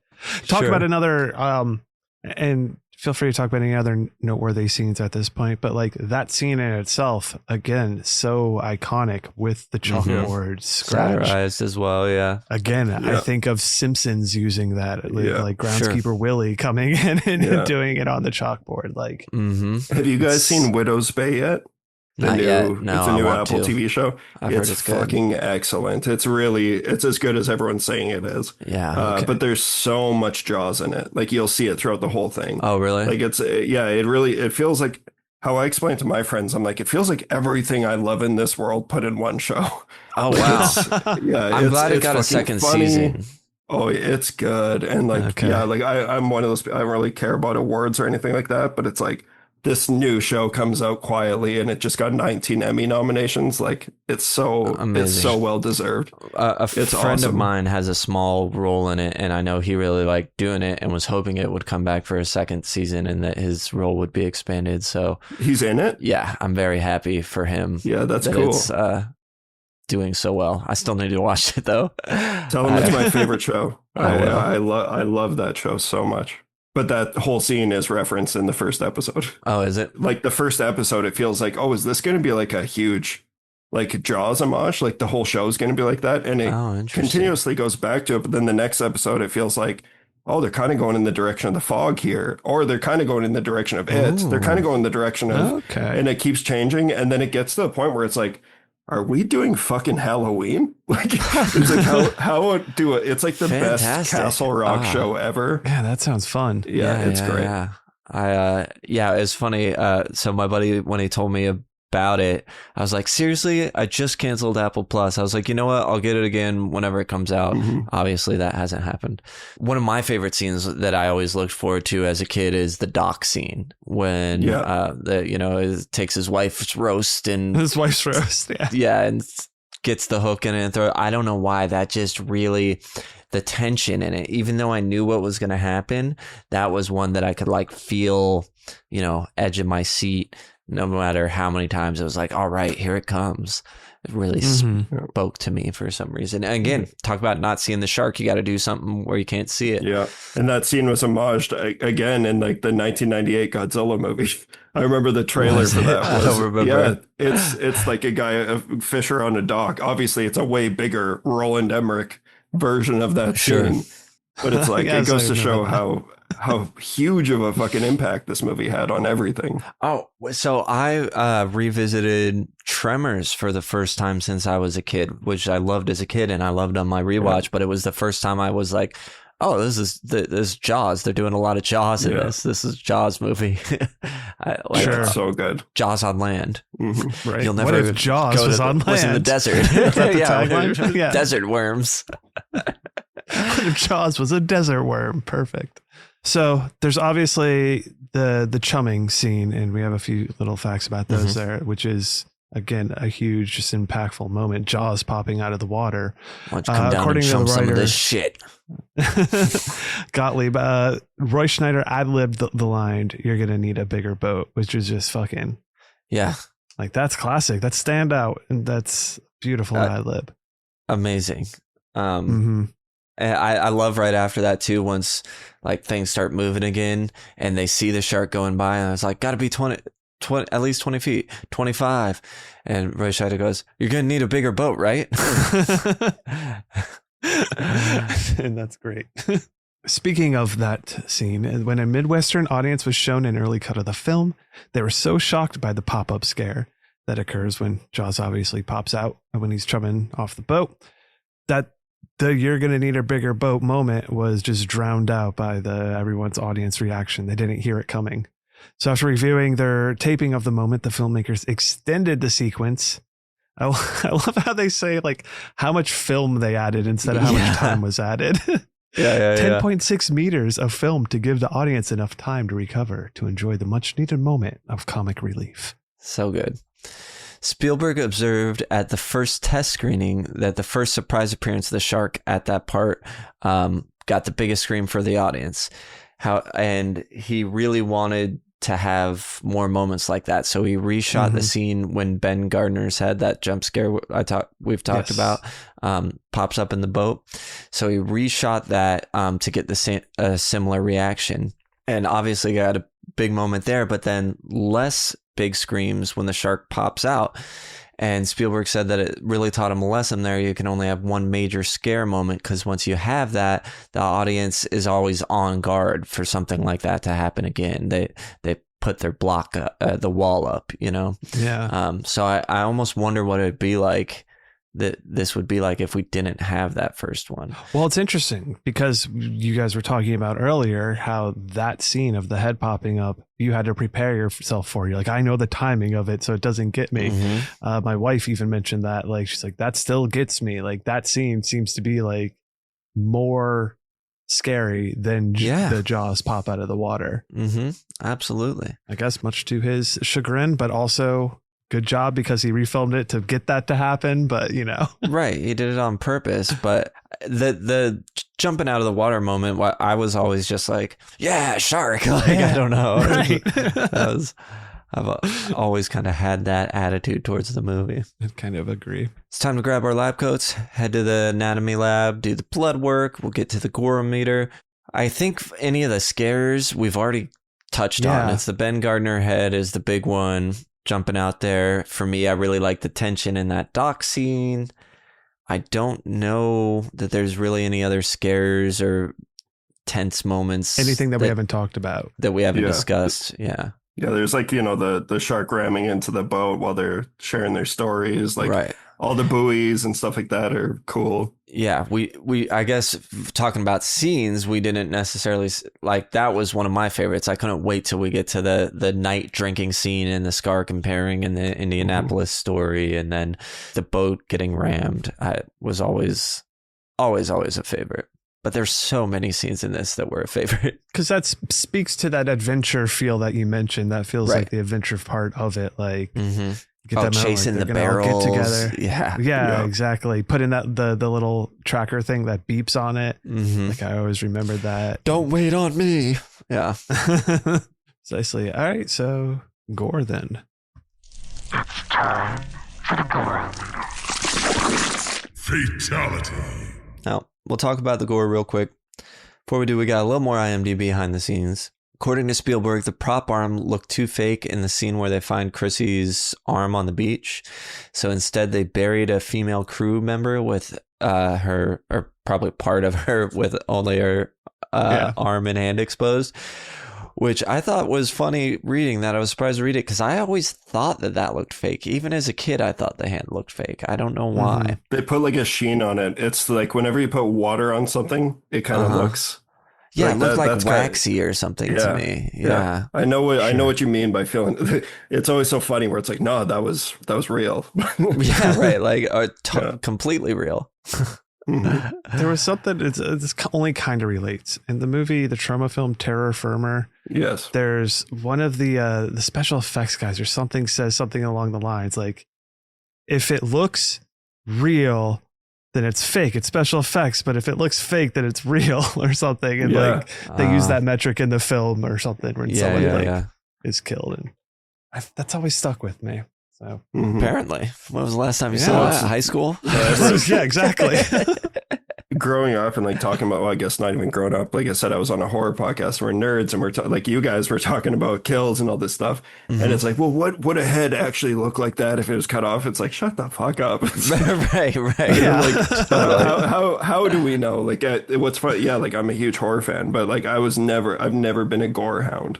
Like I love gore. Like, well, I love Evil Dead. Like I love when shit gets really violent and is over the top and crazy, but I hate real violence. Oh, like, sure. I can't handle it. Yeah, I won't watch like plastic surgery shows or like, any of that kind of stuff. I can't handle it. Sure. Yeah. Yeah. I've never been interested because like you see a lot of special effects people and be like, oh yeah, we went looking at like real crime scene photos to study what would happen. Tom Savini was like a war photographer. Yeah. I mean, that's just pulling from your own work, but yeah, I'd never had that desire, but like, like the fake stuff. Well, and what's interesting, I even my appetite for that, like I don't want to see necessarily the goriest, craziest movie anymore. There was a time where I did, but I'm kind of like I've outgrown it. It's for me, it's context because like even like I'm not the biggest Terrifier fan, but I can appreciate it. But the way that they go about it, where they're like, let's just go so over the top, I'm like that. Like it won't bother me if limbs look fake. Like it'll actually bother me if they look too real and. Right. Yeah. But then there's movies like real fake. yeah. But then there's movies like, I think Martyrs is one of the most devastating movies ever made. But like, and it's like everything that I don't want to see in a movie is in Martyrs. And I think it's a masterpiece. Like it's a great movie. It's punishing, but it's not one I'm going to put on all the time. We've rated. I'll find where it rated with us later on. Yeah, we're not. I know Brian. I can't remember where Ross landed on it. Brian and I don't particularly like it. Yeah, it's not. But it's not fun, and it's like also it's like how far can we go? But well, like have you seen The Sadness? Yeah, that's like super crazy gory, right? Yeah. And when it came out, I liked it. And it hasn't been that long, but I'm not sure I would like it that much anymore. No, I can't handle it. I saw that. Yeah, I used to program for a film festival and we played that one. And honestly, I had to like leave the theater because I'm like, I understand why people like this, but to me, it's exhausting. Sure. It's not fun. Yeah. I know Brian even less so than me, but we don't particularly like the Terrifier movies either. Yeah. I'm trying to be diplomatic. Sure. I'm not a huge Terrifier fan, but I appreciate what they're going for. I like that Damien Leone is a special effects artist, and I can see the appeal in a lot of those areas. Sure. Absolutely. Yeah. Yeah, so speaking of like all this gore and everything, the film was originally going to be rated R, but was trimmed down to PG after trimming a scene showing a severed leg by several frames. Now, obviously, at this time, PG-13 wasn't a thing. Yeah, right, there's titty in this. Yeah, exactly. How in any world was this PG-13? So here's what's interesting. I feel like when I watched it on Peacock, I could see the titty a lot better than when I watched my 4K. Interesting. So I don't know what's going on there, but my 4K, I was like, well, you got to do a side-by-side comparison and then jump into the Discord and you'll get Sam's thoughts on this. Sure, yeah. We'll do. I'll screenshot them all. You're pausing on the 4K, so you're thinking about it too much. Well, the 4K, I remember thinking specifically the lighting reminded me more of like before the high definition came into things, like with the Blu-ray, because even the DVD is still, lower. Anyway, you were thinking you're going to be able to pause that scene just right on the 4K and really get to see it. Exactly. Well, as a kid, I mean, I felt like I never really got to see it. You know what I mean? It was harder to get the right pause on like a VHS, like if that's what you're working with. Well, no, I just mean like the lighting. It was just too dark. Yeah, of course. Initially, the scene in which Quentin is eaten alive was to be more bloody. This was filmed, but did not make the final cut. And there was also like in the lagoon scene, the guy that gets eaten by the shark grabs onto Michael and like drags Michael while he's being eaten by the shark. It's such a good choice to pull that out, though. Yeah, I agree. In retrospect, it looks like it's funny. I like that I'm able to see it, but it's like, what a good call to pull that out. I agree. Because that looks just way too hokey, and it takes it a bit too far.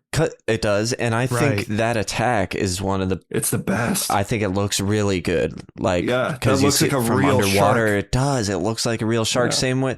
I know it was by necessity, but Alex Kittner's attack, when you just see it from shore of like this fins flopping around and then like the blood spouting him. It's visceral. I was going to just mention that scene. Like we've kind of talked about this child death, but it's just very it's brutal, gruesome attack, like a lot more brutal than I remember. And I gotta throw a shout out though, like not sure if you guys saw Evil Dead Burn yet, but I hate Animal Evil Dead Burn. Like, is that the new one? Yeah, I did see it. I hate animal deaths in movies. Some of my favorite movies have animal deaths. Like the Thing is one of my favorite movies of all time. But it's like, that's so hard. It's also one of the hardest ones to watch, but like it at least kind of advances the story in a way. It's under like Evil Dead Burn. It's like, no, let's just stab a dog in the neck for fucking 10 minutes and punish the audience because fuck you guys. Great. But then I found Evil Dead boring somehow, Burn, but that's my least favorite of them all. People are like, I need to revisit it. I'm not sure I was in the right mindset, but the Pippet thing, you don't see I like that we don't which I see think it. is great. It's just like, why is this dog not here? There's just like a little bit of floating stick. What's going on? I agree. Yeah. There's a dog moment. I just saw the Odyssey today. There's a dog moment in that made me cry. Yeah. Well, at first it pulls your the oxygen out of your lungs at the beginning, and then when it all comes full circle, I love the Odyssey. So I'm not sure where you stand on that, but I was not looking forward to seeing it at all. I didn't want to see it, and I was shocked at how much I liked it. Same. Yeah. I mean, I probably won't be able to see it in the theaters. I'll probably watch it when it comes out. Like I always remember the story from like 7th grade, like history class or whatever. I couldn't believe how much I remembered. Kind of like as each part happened, I was like, oh, I know what's happening here. Oh, I know what's happening here. Yeah. But I didn't like fully remember it. Yeah. Until I was seeing it. That's a good example of something that even like supersedes Jaws in pop culture. Like the Odyssey is like one of the oldest stories of all time. I hope so. Yeah, no kidding. Way to go, Homer. Yeah, exactly. Nailed it, bro. He's on to something. I mean, Iliad, that is not as... but that dog scene in Odyssey, crushes. Yeah. It's so like beautiful. The Futurama. Anyway. Yeah. Oh my God. Yeah. That episode fucks me up. It's a rough one. Man, that ugly cry. Honestly, I just sort of teared up, Yeah. That's I don't often watch that episode. That's usually a skip. I watched that one after having a brutal fight with my ex-girlfriend. Oh, really? God. Just wanted to punish yourself? You just see it and No, cry. we finally calmed down. We're going to bed. I put on Futurama and I'm like, what the fuck? It's the saddest episode of TV. Okay, so gore. We have let's see here. That Michael got bit by a vampire. He's got the blood on his hand. Alex Kittner gets eaten. We see the bloody leg fall down. Quint gets eaten. I guess you got the head with the little maggoty worms and Ben Gardner's eyeball. Mm-hmm. You see the swimmer in the beginning, her arm in the autopsy. You get a little bit of autopsy. Yeah. And actually, the autopsy or the shark attack photos that Chief Brody looks at in a book. There's that one where the leg is like raised up and has that huge hole in it with the like. Those always affected me more than anything in the movie. Right. So, but I think that covers it. Right? Yeah. Is there anything else? I didn't write it down, but I think that covers our gore. Not so much. And I mean, obviously there's like the bloody water. You get a lot of very red blood. And I mean, if you want to consider chumming the water gore. Although real but chum I don't think isn't there's blood red like that. Like that's right. Yeah. But it's funny how, like, you know, further down the line, like nowadays, like you have to make the blood darker for movies just to make it a bit less realistic. Yeah, Sam Raimi was big on that. I know to like get away with that's why rating. you see so much just like black blood and a lot of stuff, like even Evil Dead Burn. But yeah, okay. So we're gonna not that intense ultimately, right? We're in the intense time. Yeah. Well, I was just gonna say intensity 1 through 5. How intense do you think it was?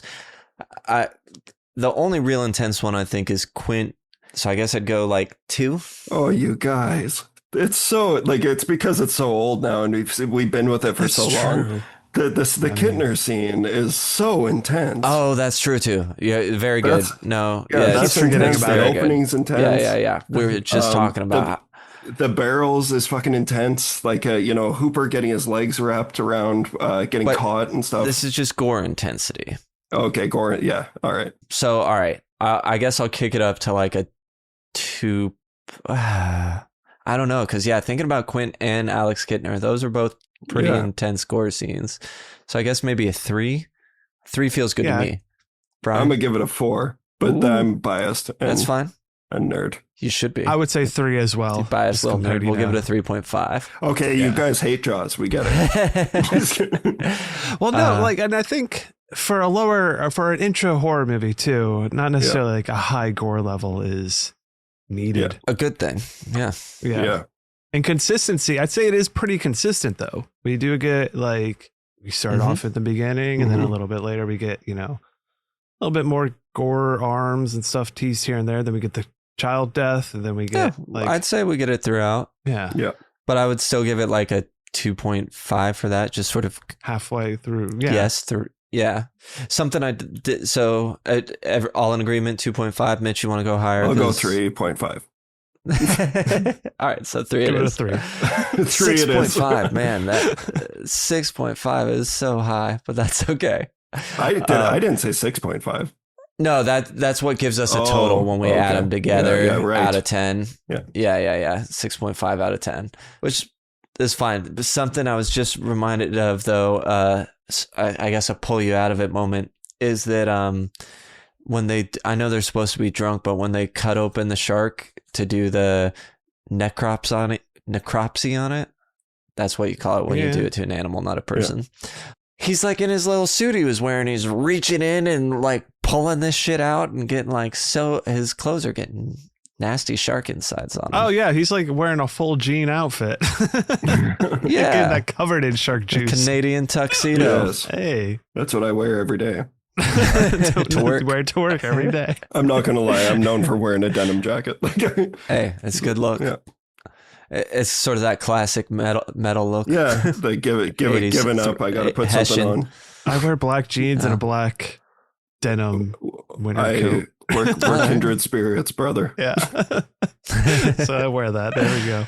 Okay, I think we've already addressed this, but do we think the gore level works for this movie? Yeah. Absolutely. Don't need any more. Don't need any less either. I think Spielberg hit it right on, taking some of that out. All right. let's get to the climax. We've made it to the climax of the movie. This is where Hooper goes down in the cage. Cage gets knocked down. Shark breaches the boat. Makes a nice little feeding thing for Quint. I don't know. Food slide. Yeah. Brody throws the compressed air in the shark's mouth. He goes out on the crow's nest, and as it's sinking, he's sitting there shooting at the shark, and it finally hits it, blows up. I love the the half bloody shark that we see underwater, sinking to the ground. You get a little shark gore coming out. Yeah, shark gore. And you showed your shirt. Sam's wearing a Jaws shirt right now, and it's that classic. He's climbed up the mast of the ship and is shooting down barrel as the shark's coming towards him. That's just a fucking cool looking shot too. Like just the fact that as the orca's going down, as to the last. As it's as we see it leaning more. Yeah. It's intense. Oh, so sick. Fantastic. Talk about stakes. The shark's coming at him. He only has one chance to get this. And he hates water. Yes. Exactly. And what a way to end it too. It's been such a big movie. Can you imagine if the shark just decided to swim off in the book? He's never solo again. Now you got to keep amping it up. I forget how they do it in the sequels. I know one, it jumps out and bites an electrical cord or something. That's in Jaws 2, yeah. Okay, yeah. And then 3 is the one that the aquarium. I can't even. It's like SeaWorld. That one is so rough. And it's not the worst one. Because Jaws' Revenge, that's where he goes down. That's the Bahamas one. Yeah, where it roars like a lion. As a shark I've not would. seen that since I was a kid. Oh, that's fantastic. But I remember being at the time, my mom being like, "Oh, this is terrible," and me being like, "What do you mean? It's Jaws. There's a big shark." Classic Michael Caine performance. Oh yes, Michael Caine Caine did the first prestige, Michael Caine, double prestige, the triple prestige. All right, so the climax of the movie. What do we think? Did it do a good job? Yeah. Yes, it fucking did. This is one of the best climaxes ever. Kind of like the opening. Yeah. It just nails it. And it's not again, but the fact that you get a main character dying, there's high stakes. Yep. Someone clearly can die and everything like that. And then you get the two characters that kind of seem to like each other. There's no weird affairs going on in the movie that make them hate each other. And I remember I somehow remember the first time I don't really remember the first time I watched it, but I do remember being surprised that Hooper came up. Yeah. I guess just didn't think he was going. He dies in the book, also right? lived. He does. Yeah. In the shark cage thing, right? Isn't that when he's supposed to? Yeah. When he goes down in the shark cage, he gets killed. It's just Brody who lives. But he is in the water, and again, though, it's just I'm done. Yeah, pretty much. All right. One thing I forgot, because we're about to wrap this part up, I meant to say Peter Benchley, the author of the book, is the news reporter on the beach. Oh. Fun little cameo. Before we wrap it up and go to the extra credit questions, what did we learn about animal attack movies? It's one of my favorite subgenres. It's something. Same. Yeah. When I was doing a podcast, it got to the point where, it's at a certain point, are we just an animal attacks podcast? Because we just, me and my friend Boozy that I co-hosted with, we just love that stuff. I've always loved it. Something I'll probably plug at the end is I'm actually guesting. I haven't guested on a podcast in a very long time, but I'm going on another one next weekend to talk about Anaconda, because I'm a huge Anaconda fan. I'm when the new movie came out, what'd you think of that new one? So we're Paul Rudd, Jack We're Black. talking about both of them. I love comedies. I think comedies have been gone for a really long time. At least the broad, raunchy comedies. Sure. I went in, I could not have had lower expectations going into that movie. But the premise alone, it's was this made for me? It's right? Who on earth loves it? I would love to remake Anaconda. I genuinely love that movie. It holds a huge part in my heart. So the movie is terrible, but there's a couple fucking moments where I laughed so hard I was not expecting to. Did you have fun? Yes. Have you guys seen it? Yeah, that's what's important. Yeah, I have. Yeah. The moment where Jack Black's running with the boar on his head is undoubtedly funny. Hilarious. So oh funny. my God. I've seen a clip So of that. for me, it was either like the jokes fell flat or I was belly laughing. Exactly. So I felt like kind of right in the middle on it. It was fun, but like not I thought it was going to be particularly way memorable, worse. not something I'm going to go back to a lot, but I don't regret watching it. Yeah. It's stupid as hell, but that J-Lo movie fucking rules. Yeah. Like when I was moving away from Saskatoon, like I said, I used to program for a film festival. They threw a surprise screening for me as a going away party, and it was Anaconda. That's amazing. Because I always talked about how I wanted to see Anaconda on the big screen because I never did. Oh, and like my dad, my mom, my sisters, everyone came out to see Anaconda, and I had to introduce it to all of my friends and family, and I'm like, I didn't know this was going to happen, but you guys are going to have to see what I see in Anaconda for the next 2 hours. Man, it is like they did that new one. They heard about you and they're like, let's make a movie about him. I was listening to a podcast today where someone was talking about, they're like, did anyone like that movie? And it's like, I love that movie. As a kid, I love that movie. I did see it in theaters. It's great.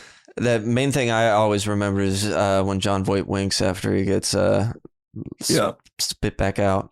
It's the best. But what did we learn about animal attack movies from this one? I would say, from this one, I'd say stay out of the water. Like wherever the animal is, if it's as simple as that, where they're just like in an environment where they can't get you if you don't go into it, right?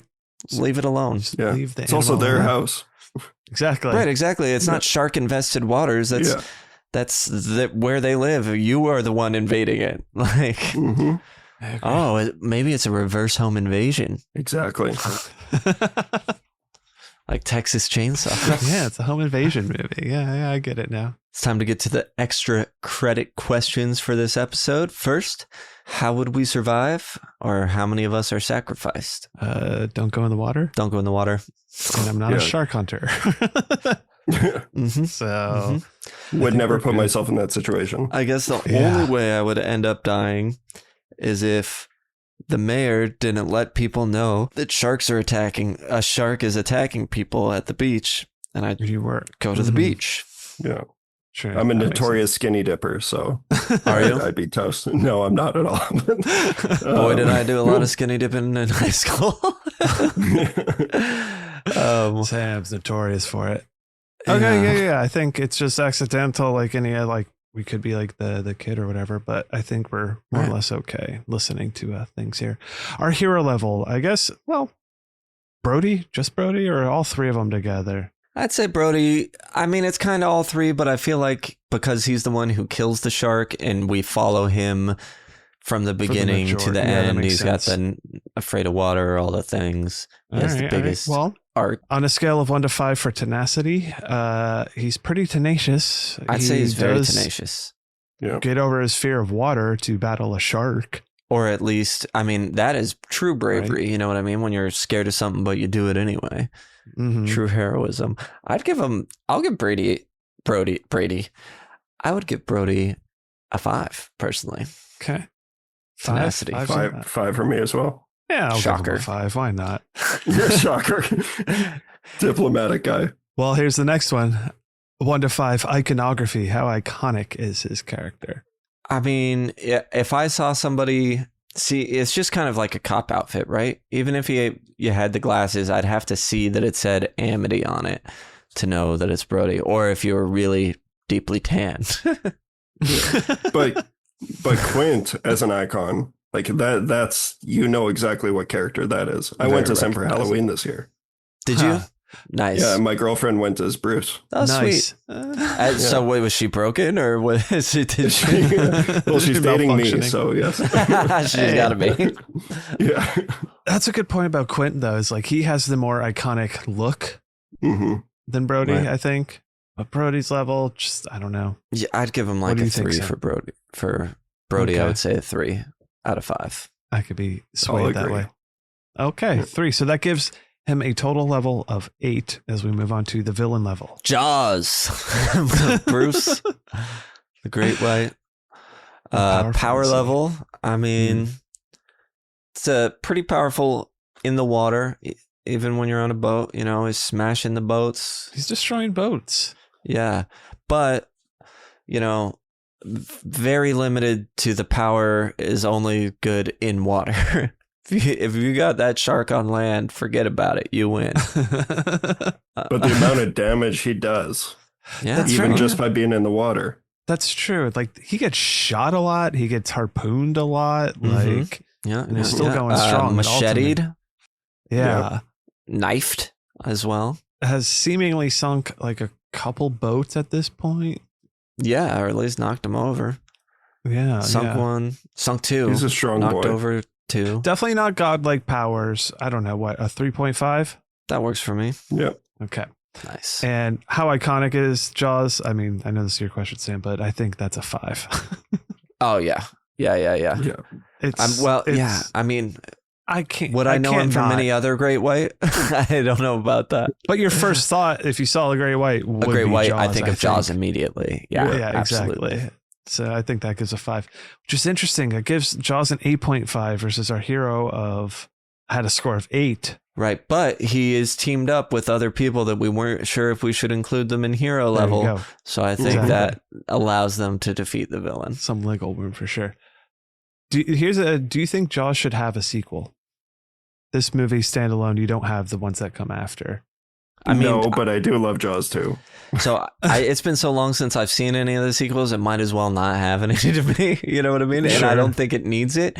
I almost revisited all the sequels before we did this episode, but I didn't want them to color any of my conversation. Mm-hmm. So I actually plan to, like, you know, this week maybe, whenever I get the chance. Sure. I feel like it's the most impossible one to remake, though. Like, we've seen, like, the Exorcist is another one of those, but Mike Flanagan just wrapped doing one, and I'm sure it's going to be great. But is there any world? Yeah, well, I have no idea, but it's like, is there any world where someone could make a movie that touches this? Like, they can't. We've been watching it for how many years where they're trying to make other shark movies. It's like, you can't. I love a lot of those bad movies, but like... Or you can't even try to do Jaws, right? You almost have to do something bad and silly. You got to go Sharknado or something. Exactly. And like take it in a different direction. I don't see a world where you could like cast someone else to play Quint, someone else to play Brody, and follow this story. Be tough. And at the same time, if you just put the name Jaws on a new shark movie, then that's also a cop-out. It's like the one movie it's impossible. I think if anything, actually trying to go to a more true version to the book and doing it like as a limited series still be very difficult to do, but I think that would be almost the only way you could really approach it. I agree. Make it sexy. Yeah. Fuck that shark. Put it on Skinamax. You thought there were titties in Jaws. Jacob Elordi is Hooper. Yes. Oh, I was gonna cast him as Bruce. Like Frankenstein. It's like, does that shark have abs? Yeah. He's a tall fellow, that guy. What props do we want from this movie for the study hall? Can of Nargan set, the crushed can. The harpoon. Oh, yeah. Ooh. Barrels. A barrel? Just throw a barrel in the corner? That's the barrel. I mean, they're pretty iconic. A severed head. Oh, Ben Gardner's head. Absolutely. Yeah. I'll take the little recording device that Hopper has, Hooper, when he's doing the autopsy thing. My friend has Hopper's, or Hooper's, his goggles, and they're signed by Richard Dreyfuss. Oh, really? That's a good one too. Which is pretty cool. Yeah. Nice. Yeah, that is cool. All right, so I don't know if there's. Seems like a movie that has had something like this. There's a midnight showing, like where like you're like screaming at the screen, interacting, throwing stuff at the screen. Throwing stuff at the screen. What would you throw or say? I mean, a lot of get out of the waters. Obviously, you can scream around shark when the sharks come in, and just. It'd be hard for me not to just say the lines with the people. You know what I mean? Or I guess like, so when he says, it's a tiger shark, and the guy goes, a what? You could yell, a tiger, it's a tiger shark. Perfect. I mean, it's hard. It's so hard because it's so ingrained that it's hard to think of like new things. There's certain movies I don't want to see in that environment too. Like we used to do this thing called drunken cinema, where it's like, you know, we'd play old movies. Like Roadhouse is a perfect one for that. Oh, you sure. can laugh along. We give out glow sticks and stuff like that. But we showed Nightmare on Elm Street, and I know it's not a perfect movie, but like I hate seeing people laugh at something that I love that much. Yeah. Nightmare on Elm Street, Jaws, Scream, and Troll 2 are like my top We showed Scream. 4. We showed Scream in Drunken Cinema, and it was perfect though, because that movie's funny. It has the light. Yeah. But people are laughing at stuff where it's like that's not funny. Sure. Yeah. There was so not to bring up the Odyssey again, but there was some odd laughs during that today in the movie theater. I was like, what the fuck is this person laughing at? Sorry about that. Yeah. All right. What's the concession vessel for this movie? They're so popular these days. They have the popcorn buckets, the cups. It could be for anything though. You could do it for nachos. What do you? I mean, it's the orca, right? You got to do something with the orca. Oh, I was just gonna say That's like what I a would bucket, want. but it's Jaws. Oh, the Jaws head. They have Open. that. Yeah, that they just have seems the don't most they? logical. Yeah. They do. Right? Yeah. They probably seal it. They did for the 50 exactly. year. For the 50 year. That makes sense. I think it was Cinemark or something. It was one that I was unable to get. I have the Jaws Lego set, which is great too. Almost purchased it a couple times, but it wasn't the cheapest. It's fucking it was a stupid purchase. And I have kids who play with Legos, and I couldn't be like, no, these are daddy's Legos. Yeah, I'm about to have a stupid Lego purchase coming up. Oh yeah, For the X-Files the one. X-Files one. Oh yeah, It's that gonna be looks so sick. Oh, I signed up it for does. like it's free, the Lego membership thing, so you could get access to it earlier or something. I'm like, I did that with Jaws. Yeah. Like this is gonna be dumb. All right, let's rate this movie. I only want your fingers. Should we all cut our fingers open and bleed on it? Can you wrap your fingers around this? I'll take a Voorhees burger and a side of Jason's fingers. Show them. All right, Brian, we'll start with you. Perfect. We're gonna rate it from 0 to 5 points: engaging, sticky, stuffable, cockles, and rewatchable. Starting off with engaging, I'm gonna go ahead and give it a 1, even though it is what might consider a longer film for some of us. I mean, Sam and I like a tight 90. Mm-hmm. Yeah, we do. I do too. But I feel like it fills the space well, and it's fun and like times adventurous that draws you in. But then you have those spooky and those horror moments and like touches of blood and all that. It's real perfect at keeping you engaged there. Sticky, I'm gonna say I've remembered this movie ever since childhood, and it's always maybe there's certain little bits that I've necessarily forgotten, but I can't not think of it and think of scenes from it. And things Stuffable, remind you whatever. of it, yeah. Exactly. Do I want any stuff from it? Yeah, I mean, I would certainly take a Bruce Jaws like figurine, sculpture, statue thing or something, throw that up there. There's plenty of probably cool t-shirts. I don't own that much Jaws stuff, but I'm not opposed to it. I think it's worthy of it. So that's a 1 for stuffable. Cockles, I'll give a 1. That warms the cockles in my heart. It's a good time. It's a nice summertime movie. It's fun to watch and even like have fun to throw on, just go to sleep. And I'll give a 1 to rewatchable. I'm giving it a full 5. I think it is one of those movies that's deserving of it. And I really wanted to please Sam as well. I don't necessarily rewatch this all the time. Like it's been a while since I watched it. But it warms the cockles in my heart that much more. So, I'll even out the score and just give it a full 5. Yeah, I wasn't Watch it again tonight. I wasn't sure. Fall asleep to it tonight. I wasn't sure if you were the person. I wasn't sure if it quite hit the 5 because Ross and I have talked about it plenty enough, and I feel like I don't know. It just hasn't come up as much with you, or I feel like when Ross and I talk about it, you don't also. I don't know. So I'm very happy that it ended up getting there. I wasn't. It's a movie I appreciate, but one I didn't, I guess, really grow up with. But I'd like seen it, and I've seen it throughout my life, and I definitely appreciate it. But I don't have such a, I think, strong nostalgia tie to it at this moment. But again, I had a lot of fun watching it this past time too, so it didn't have any diminishing returns. Fantastic. I'll go real quick. Engaging, absolutely 1. Mitch touched on how he can always find something new, and I feel like I'm the same way. I've watched it so many times. When I was a kid, I watched it over and over and over again. And then sort of more into my adult years, it's more of a every few years, if not once a year, probably more every few years. And if anything, more of a fall asleep movie. Until doing this, I don't remember the last time I watched the whole thing through, because it's kind of a comfort movie where I put it on to knowing I'm going to fall asleep. Stuffable is absolutely one. I'm wearing a Jaws shirt. When I decided to get a shark tattoo, I decided to get a great white because of Jaws. I almost bought that Lego set. I'd still like to get it one day. There's plenty of Jaws things I'd like to have. Cockles in my heart. Does it warm them? Yes, it does. I just said it's a comfort movie that I like to fall asleep to. It makes me feel good. It's got that whimsical adventure part to it, but then the scares, I mean, honestly, the opening now is almost scarier to me than it was when I was a kid. Just something about that, like the acting, and again, then that dead silence from the screaming. And rewatchable, absolutely. I watched it a couple times coming into this. I could watch it again tomorrow. So 5 out of 5 for me. Knew it was going there. Brian, could you read Ross's ratings for us? Because he may be a Weird Al, but he still told us how he felt. He did. He said, engaging as always, a 1 for me, especially after the Blu-ray release, and I actually saw this movie in crazy clarity. Who knew the mayor had an anchor suit? I saw that. That was cute. Sticky is also going to get a 1. The shark attack scenes are cemented into my brain and still make me nervous going into deep pools.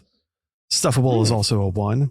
I have a shirt, beach towel, and so many other Jaws things. It's so iconic that you could put Jaws on a tampon and call it Red Tide Terror, and I'd probably buy that too. I'm with you, brother. Cockles is also a 1. This movie was a childhood favorite, and it was one of the first family, socially acceptable horror movies that the whole family could watch. So for the nostalgia family watching, especially on the 4th of July, it gets a full boat ride. That reminds me, my mom, I was like, yeah, Jaws is a horror movie. She's like, no, it's not. I'm like, yeah, it is. Right. She's like, but I don't like horror. I'm like, well, you do. You don't like slashers. Anyway, keep going. Rewatchable is going to get a 0.75, which this movie feels like a full 5 in reality because this is a 4th of July summer watch for me. It doesn't get watched any other time during the year. Unlike The Shark, once I get it belly full with the movie, I'm pretty stuffed until next year. So 4.75, which I think is low and should be a 5, so I'll add the 0.25 of a child being brutally eaten on a floaty and bump this up to a full 5 for me. This movie is one of my first horror movies, and everything happening in broad daylight and how comedic and savage this movie can be at the same time holds a special place in my heart. So here's to swimming with bow-legged women, and I'm so glad I have my chums to watch this tidily awesome movie alongside. So he gives it a full 5 as well. I think it's funny that he almost didn't give it a full rewatchable because he only watches it once a year instead of more than once a year. That's like once a year is a lot for any movie, in my opinion. But we know how Ross likes to watch movies over and over. Okay. Right. Let's go over to our guest, Mitch. We know it's a 5 out of 5 for you, but could we run you through our scale real quick just so you can touch on it? I like to see how accurate it is. So would you say this is engaging? 0 out of 1. It's my favorite movie of all time. So, it's perfect for me. I love everything about it. So sorry, yes, 1 always out engaging. of 1 for that. Yes, always. Sticky. You remember it sticks with you. I got it tattooed on my forearm. It's I have sticky it's in your skin. Yes, Nice. I have several pieces of Jaws merchandise, and I am one of those sickos that I would buy anything that has. I have a Jaws rubber ducky on my desk at work. Nice. Just because, it has the logo on it. I am that sick. And also I have so much horror movie posters, memorabilia. I have 1,200 Blu-rays. My girlfriend just moved in. She's not she loves all that stuff, but it's not how she wants her house to be. So this is new for me. She just moved in last month. The first thing that she put up on the wall for me was my Jaws poster. That's in our living room. It goes to show like this, she understands how important this movie is to me. And it's also an iconic and beautiful poster. Absolutely. Yeah, but I have a shirt that has the drawing that we were talking about that's on the chalkboard. I have that. I have the Lego set. I own this movie on DVD, Blu-ray, 4K, and VHS. Me too. I'm mentally at least unstable. I used to. My mom got rid of the VHS. Yeah.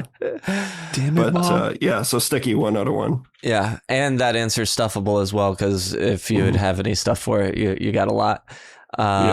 And cockles, how does it make you feel? Warms the cockle of your hearts. I think I don't cry a lot. I cry every time I watch this movie because like it really does mean everything to me. I was talking about that scene with Brody and his kid. That one really, really got to me this last rewatch. And yeah, once again, it's the whole reason why I'm now making movies. So it's cockles through the roof. And rewatchable, yeah, you definitely rewatch it. I'm sick. Yep. So 5 out of 5. The scale works. Right. Scale works. Feels right. What you said about her putting the poster up reminded me. This was so sweet. A couple weeks ago, I got really sick, unfortunately, and I spent all night being sick, and so the next day I was just in bed all day, like feeling terrible. I didn't even watch TV or do anything. I was just trying to sleep the whole time. And when my son got home from school, camp, he came in the room and was like, "Hey, Dad, are you okay?" I was like, "Yeah, I just like need to get better." He was like, "Do you want me to put on Jaws for you?" That's so cute. Amazing. I was like, "Oh my God." Love that. All right, real quick. Our study buddies, Kate, had to say this is one of her earliest horror memories and one of the greatest movies of all time. I read the book on a beach in Hawaii when I was about 13. That wasn't smart. Amazing characters, some humor, suspense, a perfect opening scene, and Quint's demise still makes my stomach turn to this day. Every time I'm in the ocean, I'm thinking about that gigantic fish. Come to think of it, every time I'm in a pool too. Eternal crush on Hooper, A+ forever and ever. Thank you, Kate. Oh, Hooper gets the crush. Yeah, I Nice. would not have seen that one. Yeah. I would have thought it would have been Brody or Quint. or Quint. Exactly. I mean, I'm a Hooper guy, if I'm not going to lie. Oh yeah. What's it called when you're attracted to an intellect? Yeah, I think that's what it is. Yeah, nerd. I like the little 13-year-old Kate on the beach Sabrina's sex book. Yeah. Oh yeah, totally. Yeah. 13. All right. Sore Thumbs chimed in. He said, "Giant rubber shark keeps attacking dudes who won't stay out of the water and stop fucking with it. Film looks great and the actors are great. Unfortunately, it's the perfect film to take a nap to." Agreed, but I think that's a good thing. He says 3 out of 5, so likes it, but doesn't quite do it for him. Our buddy T-Boo agrees at a 3 out of 5, but our buddy Trevor says it's a classic. 5 fingers screeching across the chalkboard. Scotty also said, when I make my top 20 horror movies list, I usually leave Jaws off of it because it's such an incredible movie that it feels unfair to put other movies up against it. It's utter perfection. Mm-hmm. The pacing, John Williams' iconic score, the acting by Scheider, Dreyfuss, and Shaw, not to mention Lorraine, Gary, 5 out of 5, A+, and a rare fuck yes. Ooh, that is very wholesome. Wholesome boy doesn't cuss. He said fuck. My God. And our buddy Mike from People Under the Scares joined in. He said, "I am terrified of the ocean and this movie did not help. It still makes me so uneasy."